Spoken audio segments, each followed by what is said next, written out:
It's not playing on our screen.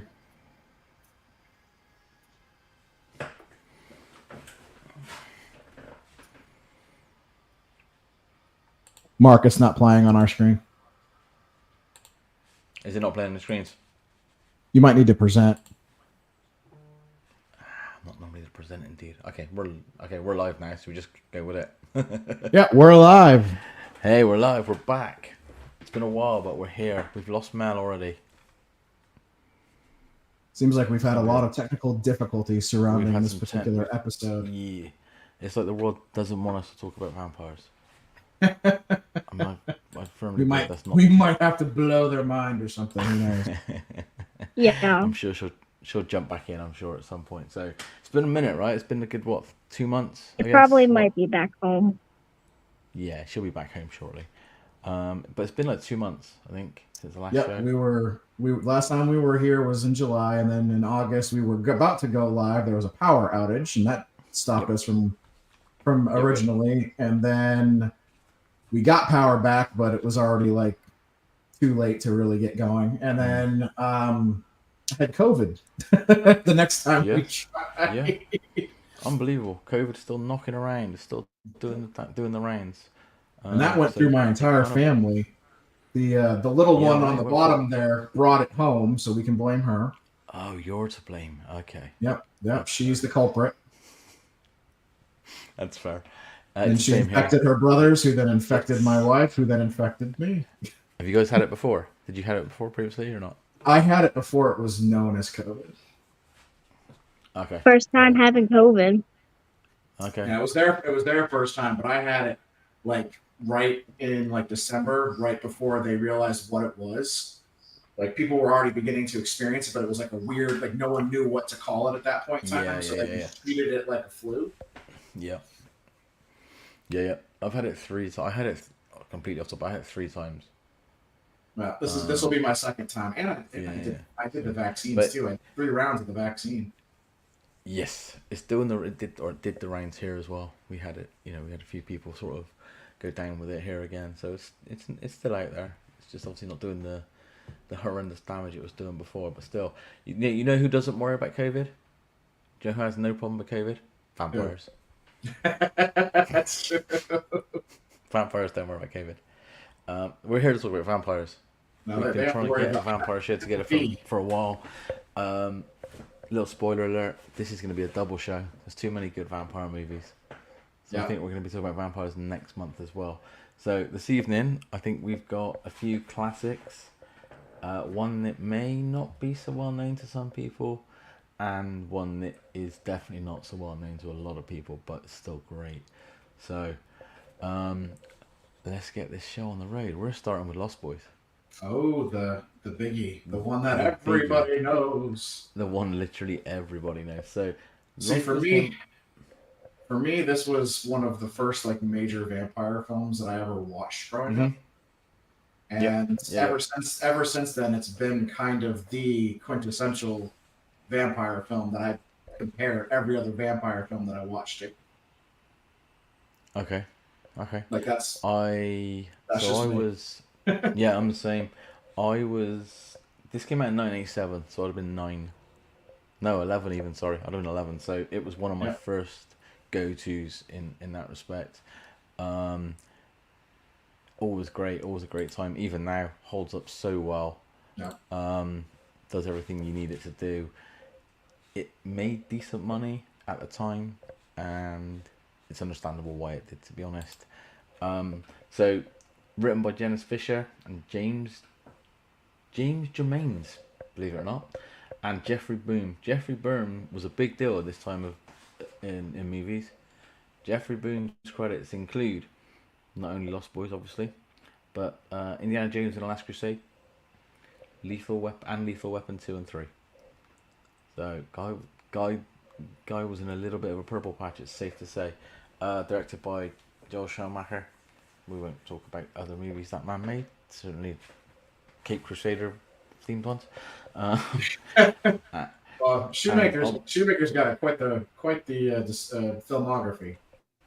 He does. It's true. It's true. It's just I think it's tainted as the reality, unfortunately. To a point with some of the projects that it did. To a point. Yeah. To a point for sure.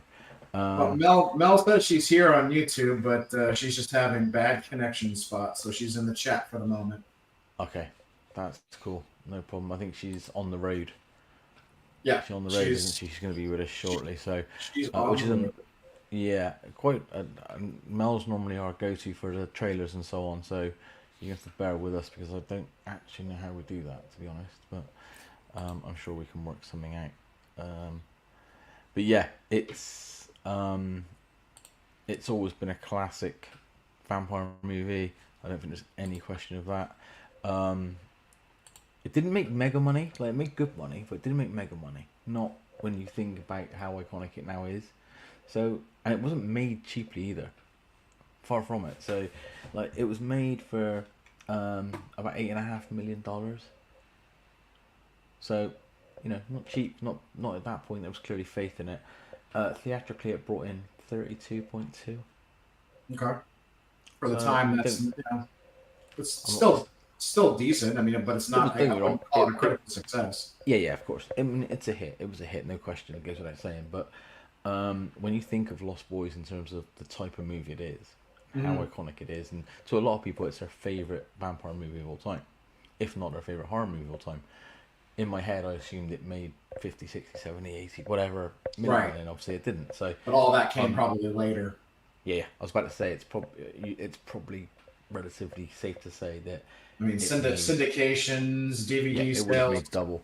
cassette, It would've sales, Blu-rays. I mean, they did special editions. I mean, they have special box sets of it. Like, So here, I've seen this movie. Apart from watching it for the review here, I've seen this movie regularly. But where I live here in the UK in Bristol, we've got a cemetery not far from here, and they show movies there throughout the year. And I've seen Lost Boys in a cemetery in the freezing cold and pitch black in the middle of the night, and the tickets for Lost Boys sell out quicker than anything. They do it regularly. So it's greater in the sum of its parts for sure. Usually some of the cinemas out here, like Regal, they show like older movies during certain periods of time. So like the Halloween one usually has, like certain fan loves with Lost Boys. So obviously it starred the Coreys, God bless them, the pair of them. Jason Patric, Kiefer Sutherland, Jamie Gertz, Diane Wiest, and Bernard Hughes. Pretty stellar cast, to be fair.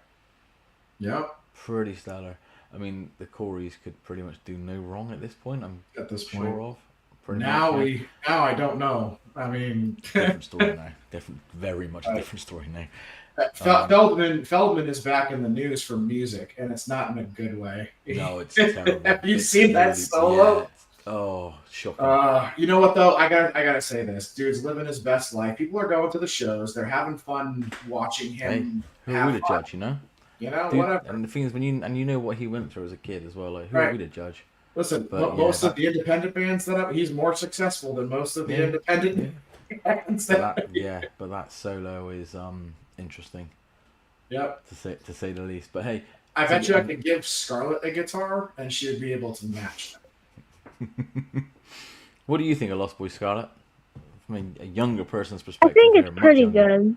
It's pretty good, huh? If I'm being honest. Yeah, it's pretty good. I wouldn't disagree. I think it's great. I mean, essentially, for anyone who hasn't seen it, which can't be many of you, we're talking about a divorced mother of two who loses everything and ships off to Santa Carla to live with her father, and people are strange. Exactly, and as we know, Santa Carla's lovely, apart from all the damn vampires.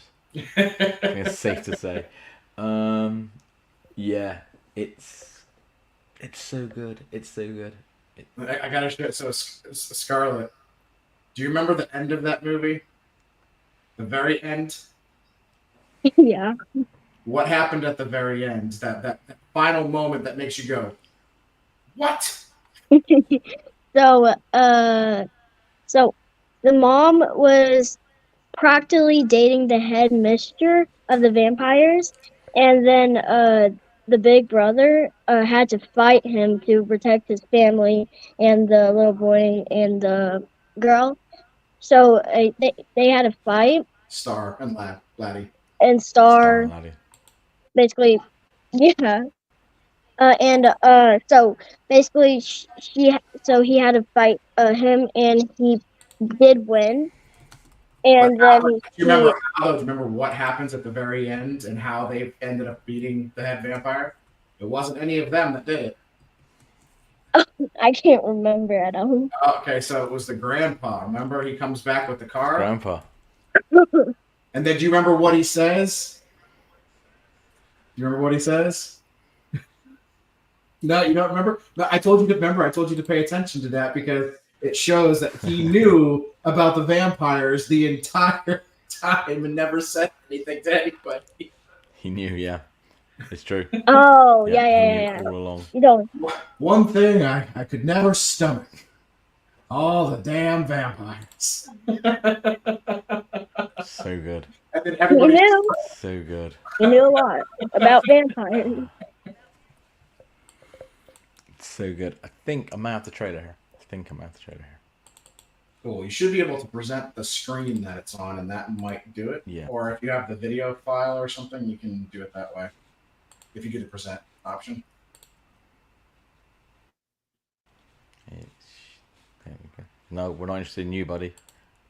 Wow, we're really not good at this stuff. We need Mel back. Right, if I can find the trailer.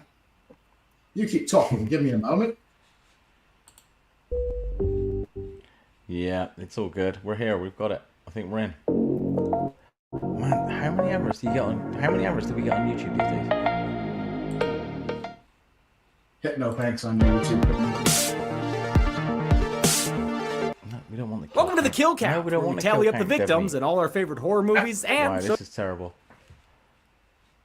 There we go. We're there. We got there eventually. Sorry, everybody. You'll never grow old, Michael. And you'll never die. Be one of us. Notice anything unusual about Santa Carla yet? It's a pretty cool place. If you're a Martian. Or a vampire.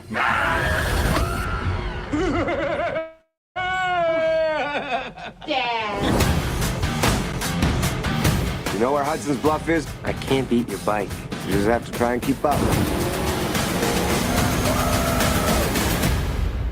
How far are you willing to go, Michael?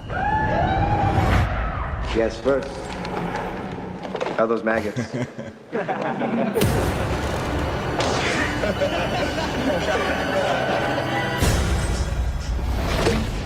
Drink some of this, Michael. Don't. It's blood. Michael.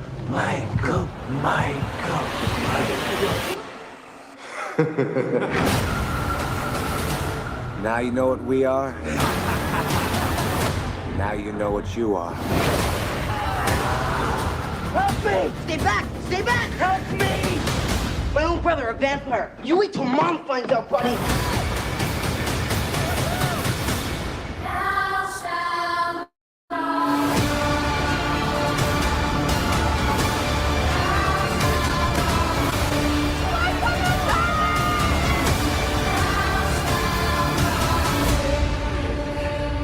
You don't want to miss this.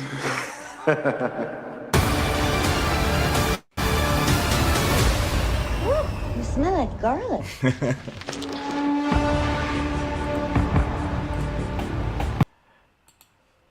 There we And go. there We got that in the have end. it. It's so good. It's just like now I could watch it now. Could have Oh, tried yeah. it now, no problem. And be I so watched that entertained. movie. Scarlett knows I've watched that movie like 4 or 5 times a year now. It's one of those ones that goes on repeat for Really? me. Yeah. Yeah, it's It doesn't get old. And you want to know what? Scarlett can attest to this. My mother-in-law sounds and looks very much like the mom in this movie. Nana. Nana definitely sounds and Reese. looks like Diane Wiest in this movie. Yeah. Why? Very really similar funny. voice. Very similar tone to her voice and everything. Especially So when she similar. says- Yeah, so especially when she says words like dad. That's how my mother-in-law says that. Like literally. I love it. That's great. I So if you look at the Rotten Tomatoes score, which I tend to do for these sort of things, 77%. I think that's low, personally. It is. It is. I Really think low, right? some people are overcritical. They probably don't like the carnival scene with the saxophone guy. That's probably what it is. Yeah, I think so. That's saying something. Stupid, sexy saxophone guy. Oh man, all of it. I love that scene. Like that's I crack up. I actually sometimes will just rewind and just rewatch that scene multiple times. It's literally that they got a wrestler to be a saxophonist, like an old-fashioned '80s wrestler to play the French saxophone. He still goes around and freaking plays that song at shows. Like, yeah, but it does. He's probably making a fortune. So a little bit. We'll talk about favourite scenes and stuff in a bit, because I'm sure we've got a few. But there's a bunch. There's a huge amount of trivia that goes on with the movie. But the one that I find the most interesting, and I may be a complete noob when it comes to this, but I had no idea. Santa Carla's not actually a place. No. Doesn't exist. I It's just fake. assumed it was some place on the shore they found and they were going to film it there. That's crazy. Yep, it's fake. Yes, it's completely fake. Okay, favorite scenes. Oh, good lord! There's too many good ones. I managed to level it down to 3. Yeah, I've got like 6 or 7, man. Like that. We've got time. Let's do this. Listen, I love the train where they are having him like do the train test if he'll let go, and then he realizes that that's not going to kill him after all. First time you get to see them feed against the people around the campfire, like that was scene. Yeah, visceral. That was visceral. Yeah. I love the first time that you meet the Frog Brothers in the comic book store, and he's like, "Read this comic." It's like, "I don't do horror comics." No, this one. You'll read this one. You'll like this one. The scene with Nanook where Michael's fiending, he needs to eat, and Nanook takes him down, and Corey Haim comes down the stairs. Is like, "What did you do to my dog, you asshole?" Yeah, great. Like the whole movie's one great favorite scene. Oh god, there's so many things. Like even the beginning when you don't know what they are at first, and they pull the police officer up, and the guys in the car. Like, oh my god, the motorcycle scene. Yeah, exactly. It goes on and on. I mean, that opening where you don't see anything where they've like taken the Jules way of working into account. Yeah, so effective. And the soundtrack, the soundtrack to that entire film, it's just incredible, phenomenal. And "Cry Little Sister" is like one of my favorite songs. Sure, I love that song. Yeah. I'm not surprised. Like I say, the soundtrack it's in that level of, even if you've not seen the movie, though you probably have. Everyone knows the songs from the movie. You know, you hear Popular Strange and you go Lost Boys. Lost Boys. You don't go Doors, you go Lost Boys. So for me, I managed to level it. Although it was difficult, I got down to 3. So the fairground, the opening fairground scene, as we just talked about, the bonfire feeding, obviously, because it takes it from, are we watching a horror movie or are we not, to yes we are. Yes we are. Absolutely. Which is what you want. And Death by Stereo. I love Death by Stereo. It's amazing. It's so good. It's so good. Death by Stereo. I could have put in ultimate scenes with the Nook. I could have put in the chase scene back into the house once the sun goes down. I could have put in so many, but those are my 3 that stick in my head. The Hounds of Hell, yeah, exactly. No, I love when Laddie bursts through the bed when he's fiending, too. Blood-sucking Eddie Munster, isn't it? Is that what they call him? He's like, "Holy shit, it's Attack of Eddie Munster." Yeah, brilliant. So it's so good. It just sticks with you. It does. See, I want to know if that line was actually improv, because I'm not sure that I've always wanted to know that, and I've never been able to find the answer. If you know the answer, if that Eddie Munster line is improv, or if let that was us know. scripted, let us know, because I've always wanted to know that. 100%. We want to know what's going on with that stuff. So, Scarlett, what are your favorite scenes? I have so many. That's fine. Let's do it. So, I thought this scene was surprising to me when the headmistress reveals that he's the headmistress of the vampires. And I thought that was pretty surprising. I'm like, what? Yeah, they did all and those then steps. I also I have 4 of them. So also, what my dad said, when the kid come running downstairs and see what happened to his dog. That's also one of my favorites. And also, uh, when the grandpa scene when he left for his date, that one was pretty ep- funny and That's good. epic. Yeah. And also, when the boy was trying to kill the vampire that came into his room, I thought that was pretty funny because Yeah. he was like, Yeah. "Oh my god, what have I just done?" Like he was like shocked because he killed one. He was just like shocked. Oh, you mean in the cave where they I staked the don't little know. one when they were upside No, down? no, no, at the house. At Oh, the the house. When one, they killed. the When they Yeah, killed the bathtub? fir- Was it the bathtub one? yeah. Yeah, the bathtub. Okay. Holy This water is works. another one. Scarlet does not. Yeah, exactly. I've got another one here that we didn't mention, but I'm going to share it now, which is another one, and it's when they first invite Max to dinner. Oh, with all the food? With all the food? Yeah, that's Incredible. another one of my So favorite fun. ones, too. I Kiefer think Sutherland, that's man, all. like, he's very, very, very underrated in his early years. Yeah, it's true. It's true. Um, Let me see if I can get this up because it's definitely worth us seeing. Yeah, the rice and the noodles. No. This is the one with the Frog Brothers and Max. Oh, okay.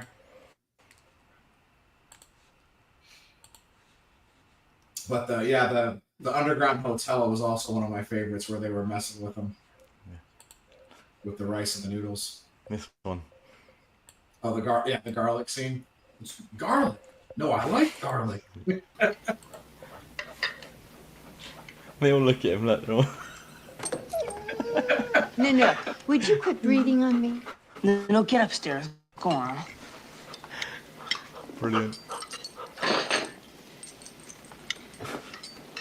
You want some Parmesan cheese on that? Yeah, Sam, thank you very much. Sam grated the cheese himself. Ah. My son. Another budding chef. It's like they're all just sat there watching him waiting. Are you all right? So good, so good. No, it's not cheese. It's like, But you hate garlic, don't you?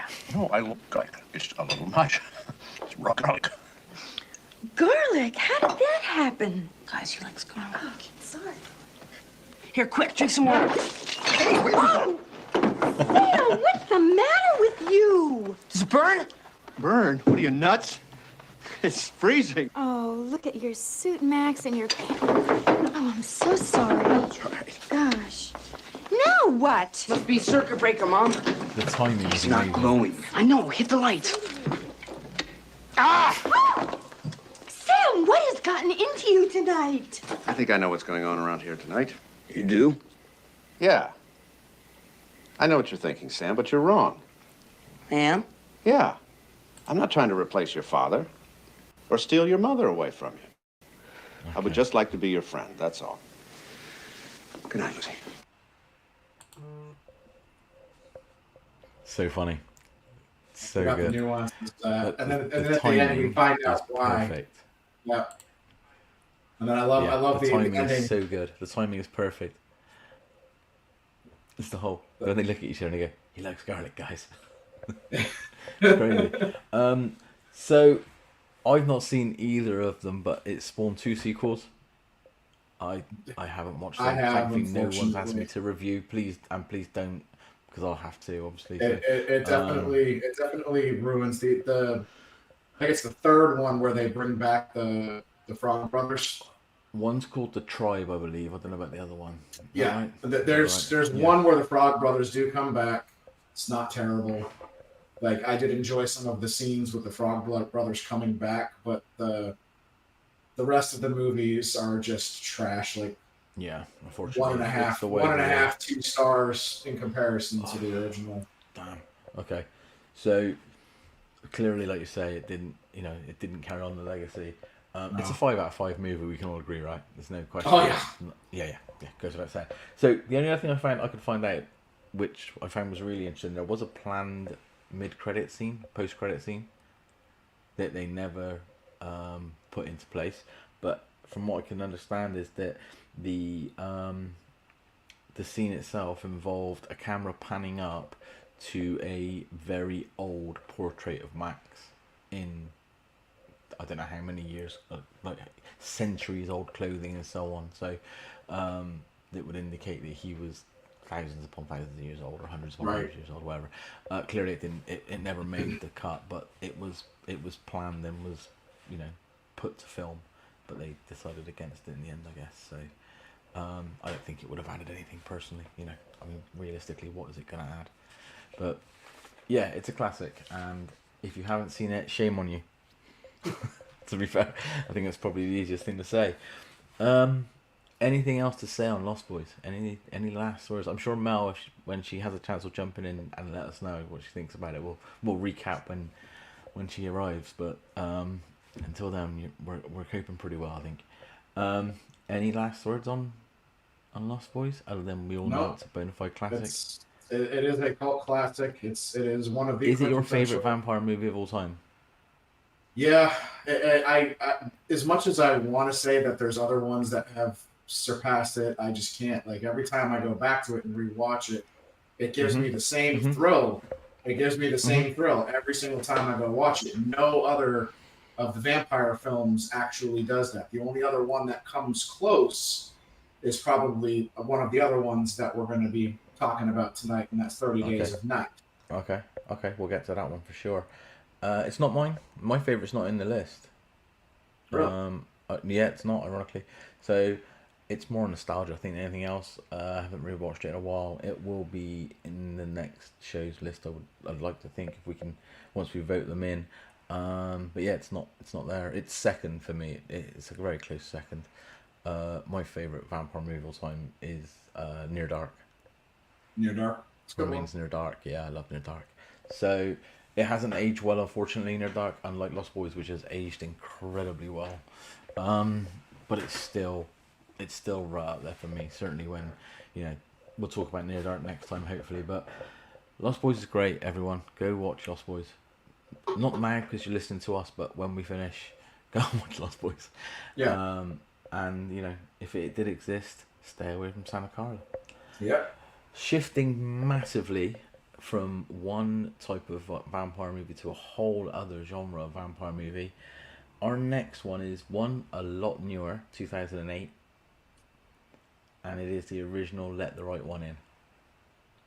So very much chalk and cheese. Yeah. So basically, you've probably seen the Americanized version of this one. This is the Norwegian. This is the original, that the American version called the Let Me In, I believe, is the American one. Let Me In. Yeah. And that one has Chloe Moritz Grace as the little vampire girl. But the Norwegian one is, in a lot of ways, different than Let Me In. It has a little bit of a slower start, but it was more than what Let Me In does. There are a couple of scenes that stand out because the neighbors actually are much more involved in Let the Right One In than in Let Me In. It's more about the bullies, the girl, and the boy, more so than the neighbors. But the neighbors are definitely like catching on to the fact that something's not right in the neighborhood after one of the guys who is like the crazy cat man, not the cat lady, sees her kill somebody right by the bridge near his house. So it starts this whole thing. He starts trying to tell people what he saw. No one wants to believe him. And then, The other cool thing in this movie that's not in the sequel. It's an interesting one. Yeah, and the other, like I said, she has the ability to control too, a little bit in Let the Right One In. Like, they show a little bit more of her powers versus the remake. and that's what I Yeah, like about it. yeah, It's for a little bit more cerebral as far as entertainment value goes. Let Me In definitely has a better pacing for sure. And I do like what they did with the story. It definitely flows better than the Norwegian version. So, I very rarely prefer a remake to an original. You can count on one hand the amount of times it's happened, but I actually prefer the remake. They are different movies. It's not shot for shot. It is, like you say, it is a pacing thing. And I mean, I watch a lot of horror from all over the world, so that plays no part in it whatsoever. But just in terms of, I can appreciate both of them. I have nothing but respect for both movies. But if you ask me to sit down and watch one of them semi-regularly, it's going to be the remake. Yeah. I just have a better time with it. It's simple as that. I can't explain why, but I just have a better time with it. So, it's a horror movie for sure, no question. But it's more than that. It's borderline, if not, in fact, full on it's a love story. Yeah. It is romantic. It's in certain ways. I've managed to get the trailer, so let's have a little look. But it came out in 2008.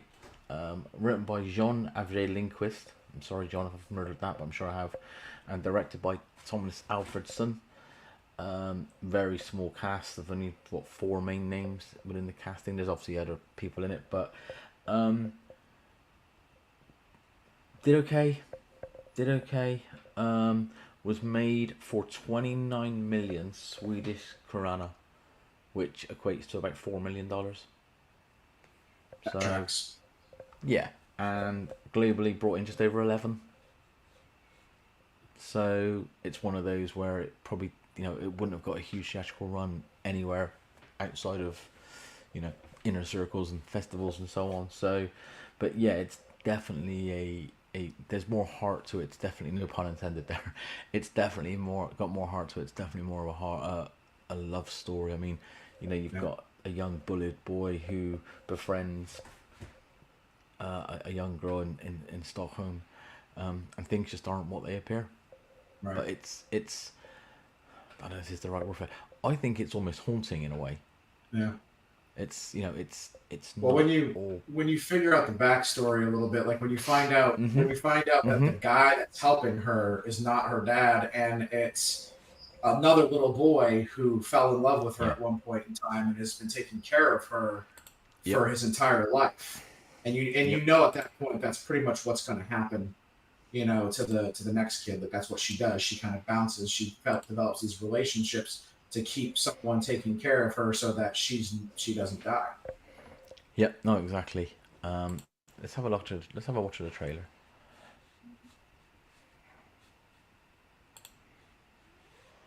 And welcome in, Mel, if you can hear us. I don't know if she can hear us or not. Yeah, Hopefully I'm just turning on my laptop and then I'll do a quick change. Hey, no problem.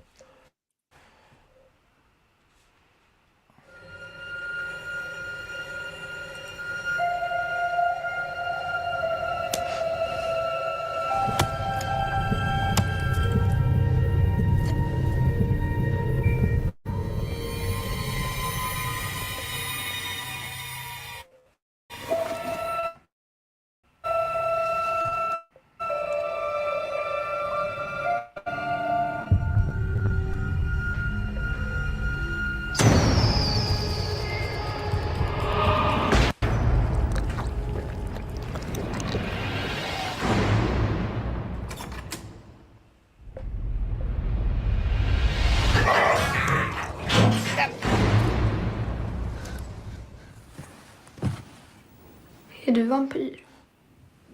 Hade du tyckt om mig ändå?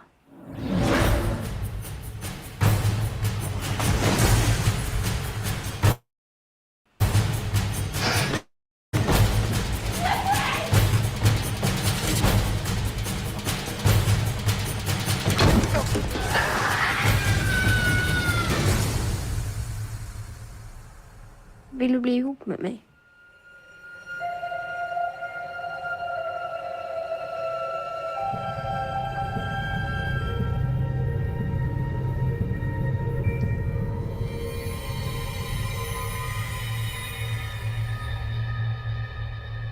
There you go. So So yeah, even the story. trailer, Story is about eerie. this. It is eerie. Story about this. So I used to work for Blockbuster, which is a video store here in the States that was pretty much everywhere to rent movies. We had one here. We have it. I worked at the time when the remake came out, and I had a lot of people that came and re-rented the original one, and a lot of the feedback that I did get from a lot of the people renting was they liked the original over the new one. So there was, but then fans went back and forth with that. That's why I watched both at the same time and did like a comparison. And there are things that I love about the original, and there's things that I don't like I said, the pacing. And then there's things that I love about the remake because they did take certain things like the Rubik's Cube and the way that he kind of kills was the same. The lake scene was pretty much in there as well. The one thing that was missing was the neighbor collaboration. They kind of went in a different direction where that was. And that was the only thing about the remake that I kind of thought was missing that could have even propelled the remake even better. It's difficult, isn't it? Because you don't want to make scene for scene. Because what's the point? Right. You know, you do it. If you go scene for scene, you end up with Psycho, and no one wants. No one wants that yet. No, I got you. Hang on a sec. Wait, let's just hold fire. Scarlett, where's our food? I'm not giving you mine. I like it. It's fair. Did you get up and go get food? Is that mashed potatoes? Yeah. I respect it, to be honest. My wife is making mashed potatoes and a meatloaf for after the show. Amazing. Yeah, it's a bit late for me to be eating meatloaf and mashed potatoes, to be fair. It's one of my favorite meals. It's one my mom used to make that, it's my mom's recipe, basically. And cool. People used to flock over to our house to have my mother's meatloaf. People would literally fight over the last piece of meatloaf. That's how much my mother's meatloaf was coveted. Good. Okay, I might have to jump on a plane. I'll give you a full week of dishes, man. I swear. I'm coming. I'm gonna come over one day. Hey, we have to do this live one day. You know, right? Yeah, definitely.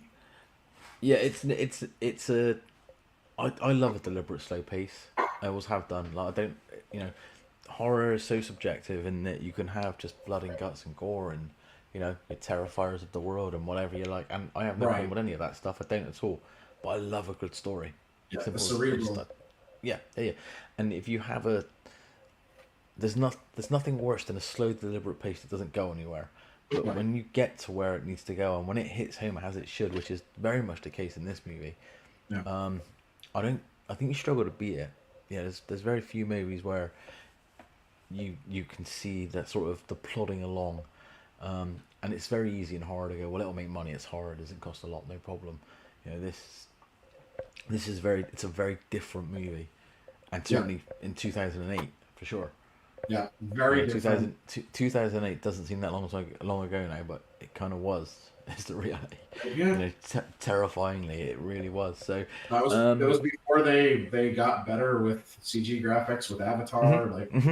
Things still hadn't gotten to that place yet. Where we still weren't there, believe it or not. Yeah, we weren't there yet.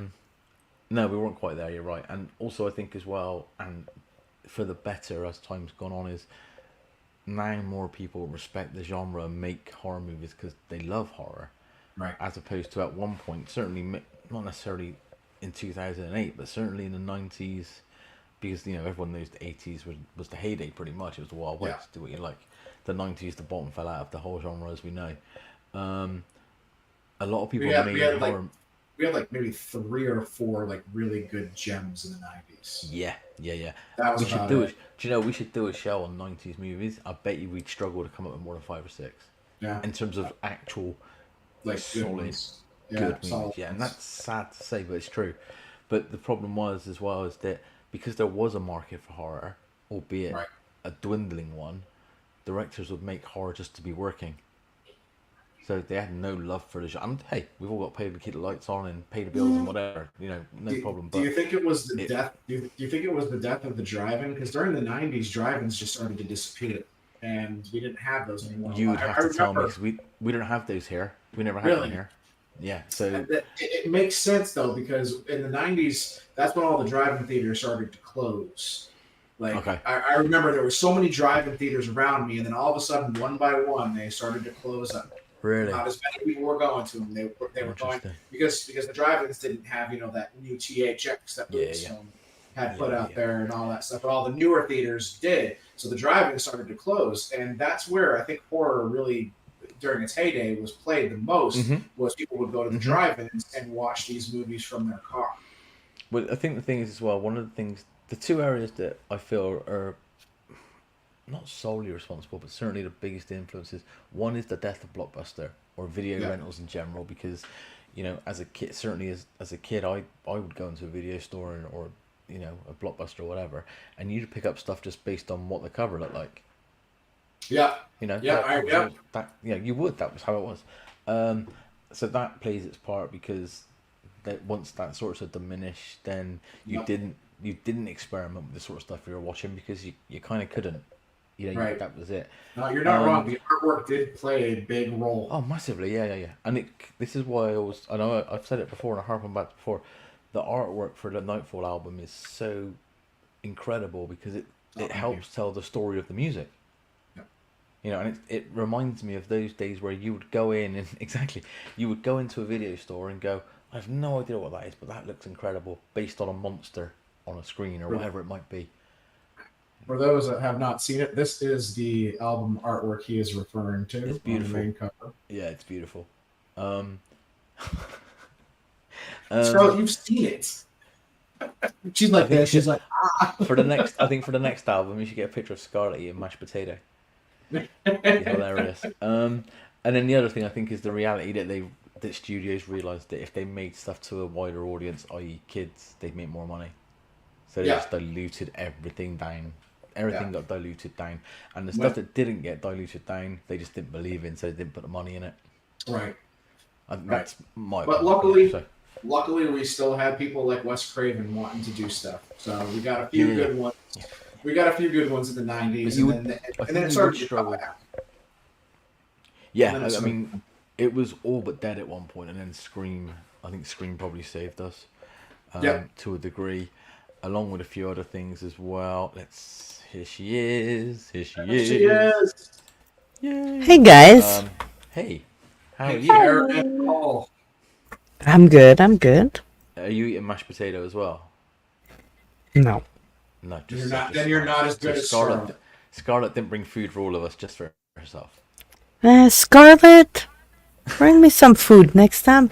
I got some snackies. I got some candies and some chips and all kinds of stuff. I mean, I'd share. I'm definitely jumping a plane soon. We're gonna do this live once. So we're chatting about Let the Right One, and you've missed Lost Boys, man, already. Unfortunately, we talked about Lost Boys. Everyone Lost Boys, good movie. We're gonna back it up a little bit, yeah. Actually, hey Mel, can you turn down your volume a little bit in your mic? It's actually kind of loud. How about now? There we go. Oh, there we go. All right. Yeah. So we talked about Lost Boys. We managed to get the trailer up online, which was cool. Learning every day. We all love Lost Boys, obviously, it goes without saying. Let's backtrack. Well, what were your favorite scenes in Lost Boys? The bridge scene, absolutely one of my favorites. The one where he stabs the vampire in the cave, I think that was pretty epic. Especially the reaction after the other ones waking up. Like, how would you think that stabbing one wouldn't... Anyways. It's also the first time you really get to see them have any kind of emotion, too, because when he chases him out and gets hit by the sun and can't chase them anymore, you see him, that one tear happens on his face, too. That's good. It's a good movie. Not my favorite vampire movie, but it's good. Mine neither. It's not mine either, ironically. Mine's not in the list. We're not talking about it. It is mine. It is mine. It is for a lot of people, admittedly, but yeah, it's not mine either. But I've got other ones that are like so close in competition with it too. Yeah, it's a classic. So we're talking about Let the Right One In now, which is a very different movie to Lost Boys. Very different. it's a little bit more Those methodical. subtitles got to me. I'm not gonna lie. The subtitle. I was like, oh, okay. I wanted to watch it like I was doing some editing and stuff on pictures. And I was like, I'm just gonna start watching the movies, you know. So I sat down and I let the right one in and I started editing. That was like, why don't I understand anything? Like, what's going on? Like, I was like, wrong language? Nope. Even my subtitles at one point my subtitles weren't even in English, and I was like, how do they want me to watch this movie? Like, what language are we speaking? And we weren't messing I got with the you. subtitles, and I was like, okay, this is not for tonight. Definitely not. No. Did you watch the American remake as well, just to compare or not? I did. I wanted to, and I'll be honest. Didn't. I didn't have time when the first podcast was gonna happen, and then it just kind of slipped my mind that I, wanted to watch that one. I will after, because It's good. I want to see the good. difference. It is good. I mean, let the right one in was good. It was There's missing- pacing. There's it was pacing missing- issues. Yes. Yeah, there's Yes. pacing issues. Let Me In fixes the pacing issues. Cute story, like very Yes. cute story, very very heartfelt. But I was Different. like I told Amanda, I said it's a great movie for the kids. I agree. Like it's a good movie for the kids to watch. Moral I love. just- Yes, it's I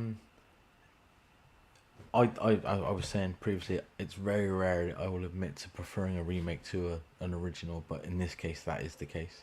Yeah.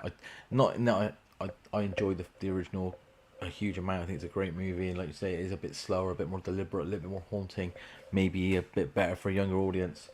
And that's why I wanted you to see it, because that's what the one that you did see was based on, and it kind of gives you a little bit more of the story and whatnot. Than I just have a more of a fun time with the original.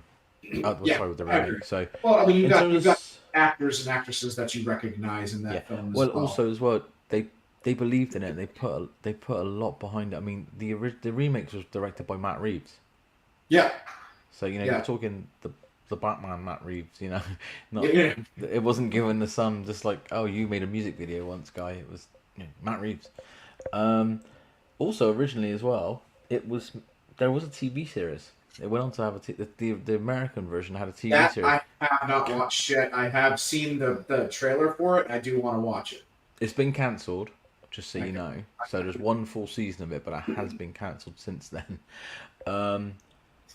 I expected that with a horror. Like, there's not that many horror TV shows that are going to do well. No, it just happens. So the one thing we talked about earlier was the Rotten Tomatoes score for Lost Boys, which was 77%, which is appallingly low. I think everyone would agree on that. What do you think their score is for Let the Right One In? Do we think higher or lower? It was a critical success overseas, so it really was. So I feel like people that did watch it, if they put anything on Rotten Tomatoes, did score it high. Want to take a guess? Anyone want to take a guess? 85. 85? Anything on 85? No? I'll say an 89. 89, okay. I say 95. 95. Wow. 98. She was the closest. I had said it, to be fair. I got 98 and it's kind of went 95. So, yeah, clearly it was loved by a lot of people at a certain time. I think 98 is incredibly kind. Yeah, I think it's borderline perfect. At the time, it was needed because we were still coming out of that age where we hadn't really gotten a lot of really, really good horror films. So when this one came out, it kind of came out at the perfect time and gave us something different that we hadn't really had before in a horror film. And I feel like this also inspired movies like the Girl with All the Gifts, because there's a lot of similarities to how they flow that movie with as a zombie film. You love that movie, don't you? You love that movie. So you bring that movie up pretty much every show. I it's think so good. I think it's the connection to the emotions also. Yeah. Horror movies usually gives you like maybe 2 or 3 kinds of emotions. This movie is kind of like, it gives you the everything, the love, It's a the drama. relationship. Well, it's between it's story the driven, older, isn't it? The old very man that she story-driven, lives yeah. with, like it's just Yeah. crazy. It's Yeah. When you realize what he is, I was just saying this before you popped on. When you realize what that man is, that he was once also a little boy who fell in love with this vampire and has protected her his entire life to death. He gave his entire life to her. Yeah, for sure. Favorite scenes? I'd imagine we're all on the same page pretty much here. Favorite scene wise, I'll go first this time. I love go for it. I've got 3. So again, I've managed to get it to 3. So I've got the original reveal because that jolts you. Yeah. The original, it's not a boy, it's not a girl. What is that type scenario? That gives you that initial jolt. So that I think has done really well. The pool scene goes without saying. I think everyone's going to say the pool scene, obviously. But there's also the scene where it's probably the more appropriate, is licking the hand. And it's just that deliberate sort of, I'm eating, leave me alone sort of feel about it. Feral animal. It's quite, that's perfect way to put it. It's almost feral. So those are by far my 3 favorite scenes. But everyone loves the pool scene. I forget the actress's name who plays the vampire, but she did a fantastic job. Like, as much as I love Chloe Moretz Grace in the remake and stuff, just I don't know. She was. I love her portrayal of the character just a little bit more than Chloe's version. Yeah, I understand that for sure. Scarlett, what was your favorite scenes? Because this is one we watched together. I do have 2 favorite scenes. Cool. So the first favorite scene of mine is when he was looking out through the window with his underwear on, seeing if the girl was outside getting her room. And then the second one, when he was playing with the Rubik's Cube outside, and they both said, "Why are you here?" I thought that was pretty funny. She likes romantic stuff. She dives the in. Rubik's Cube scene. Yeah, she dived into all the romantic stuff. She loves romantic comedies, romantic movies. She loves that stuff. She'll watch that stuff all day long. So this appeals to her very much because it had that romantic piece to it. Makes sense. Yeah, no, the Rubik's Cube is actually that was one of the scenes I was going to say because that was just such an innocent introduction. Like they, were 2 kids that were both wanting to be in the same spot. They were kind of just testing the waters with each other. And then then she gets curious about the Rubik's Cube. What is that? And then she solves it in one day. And he's like, what? Yeah. That's one. I love the first kill under the bridge with the guy with the cats watching. The crazy cat man.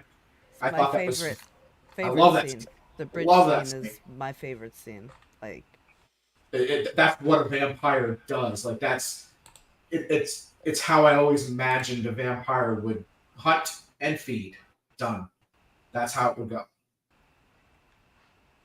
And of course, the pool scene is just epic. Yeah. Because at that point in time, you hate those kids so much that you don't actually feel bad about what she's just done to them.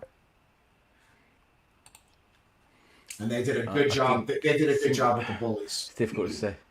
The pool scene was something. That was definitely the pool scene's beautiful. It is. It's beautiful. It was perfectly shot. Yep. Yeah, and I think it's probably not over embellishing to say that the remake was made off the power of that shot. Yeah. I think I can't remember. I know there was a whole bunch of articles about the remake, and I know that Reeves was a huge fan of the original. So that is probably one of the reasons why the remake was so well done, is because he absolutely adored the Norwegian version. That makes sense. But I think again, if you hadn't seen that movie, didn't watch a lot of foreign cinema, horror movies, whatever the case may be, if you said to anyone, let it roll in, they go, that's the pool scene, right? It has that much pull to it. No, again, no pun intended. So I think the reality is we probably got the remake and the money that was made and the success that was made from it just off the power of that one scene.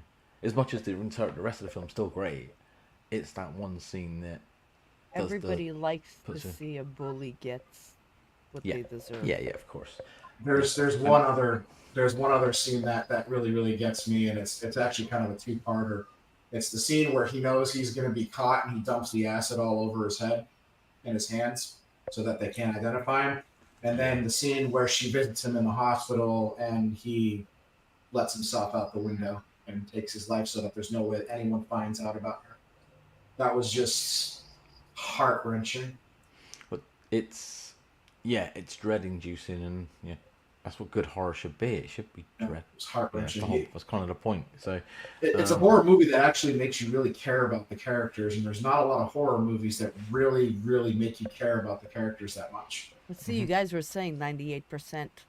The way you guys are talking about it, the way we're all talking about this movie, it's worth the 98%. We just you look at it at just, you know what I mean, and it's like, it's a good movie, but if you break it down, it's true. You start picking the bones from it, as it were, and I still think 98 is probably high, but it's definitely got appreciated. It'd be interesting to see what you think of the American version when you do get around to it. I like it. I think it's by good. the next time we have a podcast, I'll have watched it. I think it's a decent movie. I think it's definitely. I think you'll enjoy it for sure. It's good. I've watched that one quite a bit, and it's very well made. It is good. Yeah, it is good. Okay, so we've covered an 80s classic, which we all love. We've covered a Norwegian classic now. I guess it probably is. That is very, very different. Next up comes one that I love, and it's visceral, and it's violent, and it's disgusting, and hey, what can I say? It's 2010 Stakeland. I love this movie. I love this movie. That's the one that Scarlett did not get around to watching yet. Yes, and that's understandable. It's not an easy watch. I think it's safe to say, but so good, so good. Very post-apocalyptic, very Walking Dead to a degree. This ain't Twilight, that's for sure. There's no sparkly vampires here. These, No, but it gave me the zombie movie feel, though. Sure. Like, I had to keep reminding myself, it's not zombie week. It's not vampires. Zombie month. This is vampires. Because I was like, oh, where the zombies at? And I was like, vampires. So very, very zombie. So I loved it. They were kind of like hybrids, honestly. Like, if you really get down to the nitty gritty, they were kind of like vampiric zombies in a way.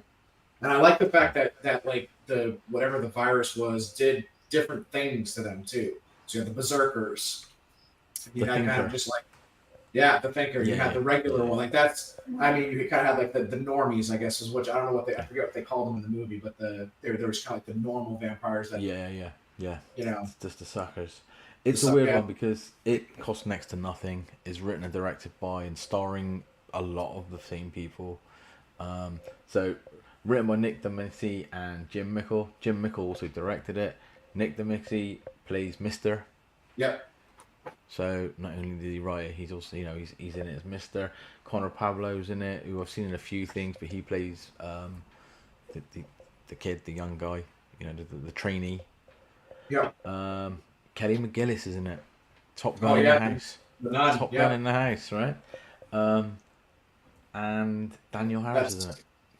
The Kelly McGillis played a character that reminds me very much of my aunt, who is actually a nun. Like in her younger years, she would do missionary work, and she would go to all these scary. She would go to all these scary places. Man, she was going to Rwanda, Cambodia, like certain parts of Peru that were dangerous at the time when she went. Like she went everywhere. She dealt with indigenous tribes in Australia. Like she did missionary work out there too. Like she was a awesome. Like she had such a cool life. So Kelly McGillis' character reminds me of my Aunt Moonine and her spirit and who she is. It's flip of a coin for who are the biggest names in this. If it's Kelly McGillis or if it's Daniel Harris. It's probably McGillis is the reality, maybe just about. So. You want to play the trailer? I have it. Oh, ready. sure. Oh, okay. I've got it here as well, but if you've got it, I would. Good. So, bear with me.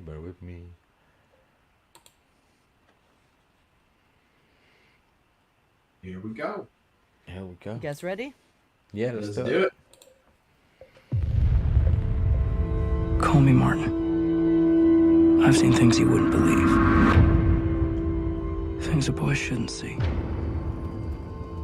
I was like any other kid. I didn't believe in the boogeyman. Then the world woke up to a nightmare. Welcome to Stakeland, kid. Get your boots on, your guns ready. We're gonna put some distance between us and this place. We were on our own now, traveling through a ruined land. We live by his rules, or we die. Or worse, we die and we come back.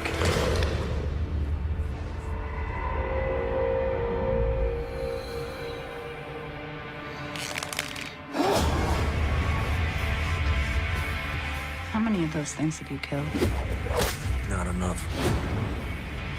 Like Mister says, live free or die trying. Keep your weapons close and ready. What are you gonna do? I want to kill that thing. Go with God. Lock the door.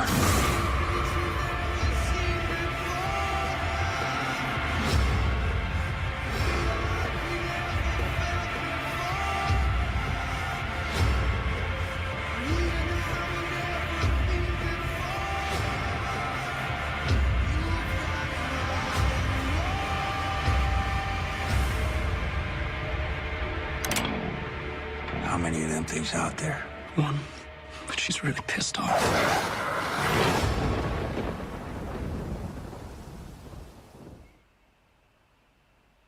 See, movies like this give me hope for like independent film companies. Like we should be funding more of these independent film companies that have these fantastic ideas that if they just had the funding, they could make stuff like this.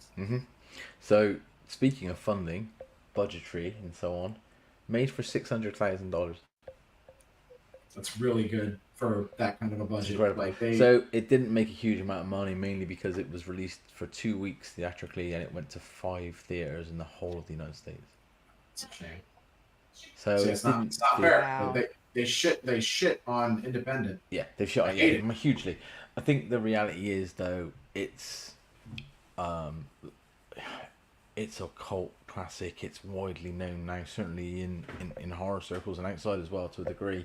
It would have 100% made its money and then some on home video alone. Yeah, I'm glad you showed me because as soon as I saw that, I needed to watch more, so I had to watch the second. Yeah, it's great. I mean, it literally is The Walking Dead, but with vampires and nowhere near as much walking. I mean, it's true, isn't it? You know, it's about 90 minutes of, and it's blood drenched.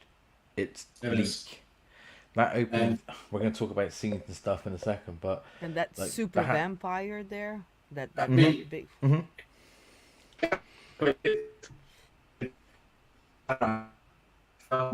The idea of him becoming the thinker and all that stuff was because of just how much of a religious zealot he was. He held on to that hatred so hard that it allowed him to keep his faculties.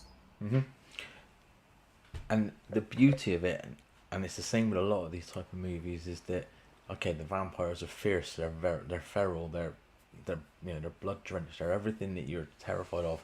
They're not even the worst thing in the movie. We're the worst thing in the movie, but people. Like the people are by far the worst thing in the movie. I say it proudly. I love this film. I saw this film for the first time, probably back in 2010. I've seen it a lot. It's one of those that I've owned on VHS. I owned it on DVD. I've now got it on Blu-ray, and when they can stream it directly into my eyelids, I'll probably buy it again. So it's one of those that I have nothing but love for. It's not for everyone. It is a hard watch at times. It's certainly not for someone. Like when you were talking it up, and I was like, oh man, it can't be that good. And then I watched it, and I was like, man, this was such a fun movie. I'm gonna watch the second one. Then I went back like a couple weeks later and rewatched both of them again. Yeah, I'll talk about the sequel in a bit. The sequel's a really interesting story. I knew this movie wouldn't be a joke just by the opening scene. The opening scene is no joke. The Happy Meal, as it's affectionately known. I was like, oh, whoa, okay. Yeah. Who? Yeah, so I don't know if it's been labeled, if it was ever officially labeled the Happy Meal scene, but anyone and everyone knows it's the Happy Meal scene, because it's like a little snack in vampire terms. For those who haven't seen it and are wondering what I'm talking about, they eat a baby. I mean, to them it's a Happy Meal. That's one of my under favorite scenes. That's my favorite. That's my first one. Sorry, it's just how my head works. Same. I mean, it's not done. People don't have the guts to do that, and that's probably why it wasn't released in many movie theater. Can you imagine the uproar, the kind of backlash they would have had? But also as well, how great does it look on 600 grand? Yeah. Some movies get made for 10, 20 times that, and they look shitty. Yeah, they made use of everything. They had good people. They've squeezed every cent out of that money. And whoever the credit has to go to whoever the editor was too. Yeah, that the film was edited extremely well, which I think contributes to why it felt and looked so good.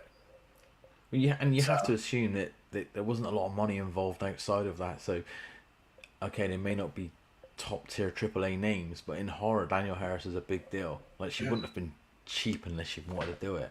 You know, we all know who Kelly McGillis is. So again, she wouldn't have. They like the script. I mean, that's what happens. Exactly. Yeah. Exactly. You like the script, and that's what makes you want to do it. And some actresses and actors will do it for less than they normally do because they like the script. So. Yeah. Whenever someone says to me, "How would you describe it?" I literally always go, "Well, it ain't Twilight." You know, I think that's the easiest way to put it. It definitely ain't Twilight. You know, it's probably on the same level as 30 Days of Night, which is also definitely not Twilight. So there is a sequel, as we said, the Stakeland. Really I actually really like the sequel. I think it gives me a bit of a zombie, what is it, Zombieland kind of vibe, Zombieland. but with vampires. Yeah. Like the relationship between the Mr. and the kid. Yeah. So, Mr. like Nick Demetriou, I think I've seen him in various things, but this is clearly his passion. This is clearly his baby. You know, he's been involved in every aspect of the series. Okay, it may not have made a huge amount of money. It may not have been seen by a lot of people. I think that's definitely not the case now. A sequel did come out, I think 3 years later. It's okay. It's not on the level of the first one. But then, to be fair, it was funded by the Sci-Fi Channel. I went direct to the Sci-Fi Channel, and it's barely a movie. I think it's like 79 minutes, 78 minutes. Sure. It's kind of like, I call it like a compendium. Like it's just like an appendix. Yeah. It could quite easily be an epilogue. Right. Like, it's barely a movie, unfortunately. They could attach it. They could attach it to the original and just make it one big film. Yeah. It's like the equivalent of DLC. If you're a gamer, it's the DLC. But the new vampire that they use in that one was very interesting. Like that whole section of it. Yeah, the female vampire was very interesting. It's not, don't get me wrong, it's not bad. It's not bad, far from it. But as opposed to where Stakeland is amazing, Stakelander or just Stakeland 2, it's okay. Yeah, there is a third one. There's a third one, believe it or not. It'll never be seen. It's sat on a shelf somewhere, and it'll never be seen, unfortunately, due to rights issues and publishing and whatever. I don't know if it's been. I have to admit that I don't know if it's been shot or if it's just in screenplay form. But in some format, there is a third one. It is a trilogy. I don't think we'll ever see it. It's the reality. I mean, we're talking 10 years since the second one came out now, probably. Maybe a little bit less. But yeah, considering it's a sci-fi network, you know, we're definitely not talking Sharknado here. It probably cost about the same, but the original's amazing. It's firmly my third favorite vampire movie of all time. Third, like easily. I'm really curious. What's your first? Near Dark. That's right. All right, that's right. You said that already. I love Near Dark. Near Dark, Lost Boys, and then Stakeland. Yeah, but I could literally flip a coin on Stakeland and Lost Boys. No problem. In terms of scenes, we always talk about the scenes. I love the Happy Meal scene. I just think it sets the pace for what you're in for. And I love when boundaries are pushed, and it pushes boundaries. The finale's great. The passing of the torch, if you like, is really good. And in a bit more sort of a sweeter way, I love the whole relationship between Martin and Danielle Harris. Like, they find her singing in the bar, and they take her with her and stuff, and then it's gut wrenching when you see what happens to her. Yeah. And absolutely awful. I love that entire story arc. But see, that vampire excuse me, also does kind of make the rest of that story, and that's one of my favorite scenes is when they leave him to die. That was one, and I love the scene where they get stuck in the trunk, where he saves them and pulls them into the trunk, and they survive what shouldn't have been survivable. Yeah. Well, the whole film is, if you look at it, the whole film is kind of a subsequent way of talking about what man will survive. I mean, right. Mr. survives everything. Everything. And he's he's not Arnie. He's not Rambo. He's just your everyday dude who refuses to go down, basically. I love Stakeland. I've made that abundantly clear. I'm pretty sure it's a 5 out of 5 for me. One of my favorite scenes too is Sister in the cornfield. Yeah. It's powerful stuff, right? Yeah, she was awesome. Oh, that's one of my favorite scenes is when they're attacking her in the beginning, and he throws the whatever that was out. It's like a tire iron. Like a tire. Yeah, it was like a tire iron that had been turned into a 4-pronged steak, and he throws that like a boomerang. I was like, oh my god. Yeah. It doesn't hold back. It really doesn't. It's so well done. It's so good. And it goes back to what we were talking about earlier in terms of, if you've got someone with passion and what they care about, like people care about horror at this point, and even back then there were people that cared about this stuff. 600 grand. 600 grand is in the grand scheme of things is nothing, is it? It's crazy to think that 600 grand is what we got for it. In terms of Rotten Tomatoes, or tomatoes, sorry, what are we thinking? Bear in mind, so far we had Lost Boys was 75%, right? And then we went from there to a huge spike in Let the Right One In. It's 98. This is lower than the pair of them, but by how much is the question? Any ideas? Any rough ideas? It's not bad. It's not bad in the slightest. It's no? 68, 69. No. I don't know. It's one of those ones that I would probably imagine that people didn't really, like you said before, it's not for everybody. So I'd say in the 50s. 75. Oh wow. So a lot of people have obviously seen it off the back of word of mouth, I'm guessing. But as I say, it came out. Okay. It was out for 5. It went out for 2 weeks across 5 screens in the States, and in those 2 weeks, it brought back in $33,000. I mean, that's not only terrible. 5 theaters. For 2 weeks, if they had given that a full launch, it would have made money. I agree, and as well, I think like everything in life, timing's everything. If they'd have hit this when The Walking Dead was out in its prime, this would have cleaned up. Yeah, this came out right when Walking Dead was kind of starting. Season 3 of The Walking Dead, the prison season, would have cleaned up. No, that movie would have been watched by everybody. Cleaned up. No. Did y'all say Walking Dead? Yes, we said Walking Dead. Yeah, we did. We did. She's watched every episode of The Walking Dead every season. We could do a Walking Dead show. I'm about to rewatch it. I think it's been a while. I just rewatched it when I was down and out from the first surgery, and I finally finished the seasons that I'd never seen before, and they could have stopped it honestly at the end of Alpha and the Whisperers. Like that's when they should have stopped it. I wouldn't have even gone that far. That's pretty much where I stopped watching, and I was like, I can't do this. It's starting to get too long. I mean, I loved the introduction of Negan. I love Negan. Jeffrey Dean Morgan. Oh my god, I love him. He's just awesome. Yeah, but I think we could have stopped there pretty much. Yeah, we could. I did like the Whisperers though. Can I tell y'all a question at the end of the podcast? Of course. Sure. Okay. You can ask us now if you like. You can ask us now, Scarlett. Ask us whenever. This is our podcast, include yourself. So go ahead. You can ask it. Go ahead. Go ahead, ask. I'm just curious, what is your favorite vampire movies? Like top 3? Okay. So Near Dark is my favorite. I can't even describe why, but it sticks with me. I love that movie. Maybe it's Bill Paxton. And then Stakeland, we were talking about a second ago, and Lost Boys. And those two rotate between the two. It could be either of those, but those are they stand out for me by far. That's mine. It's hard. It's hard. Lost Boys has always been kind of like my go-to for me. It is. I absolutely adore 30 Days of Night, which is one of the ones we're talking about. I think it's one of the best vampire films ever created, honestly. And I know I'm probably going to get shit for that, but I think it's extremely well done. The vampires are different. Again, they're completely different than what you would normally get in a vampire film, and the fact that they said it where they said it, I just love that film. The third one is the one where I kind of am going to be like, it's going to be tough, man, because I love Gary Oldman's Dracula.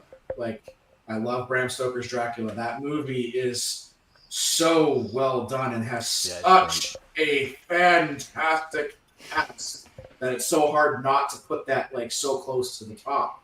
It is great. But I go back and forth with that one because I love Dracula, and then probably get crap for it, but I absolutely love Interview with a Vampire. No, I don't think that's a bad. The first Anne Rice, Queen of the Damned. We'll be talking about that one soon, but Interview with a Vampire. Movie. Again, they always deviate from the books, and I get that. Drives me insane when they deviate from the books, but for an adaptation. And just I was not expecting Tom Cruise and Brad Pitt to put up the performances that they did, and then of course Antonio Banderas as Armand, and then Kirsten Dunst steals the show as Claudia. Steals the show as Claudia. I'm amazed she's not on this. It's not on this list actually. I'm amazed we didn't add it to the list for this. Because it's part 1. We can't put all the best movies in part 1.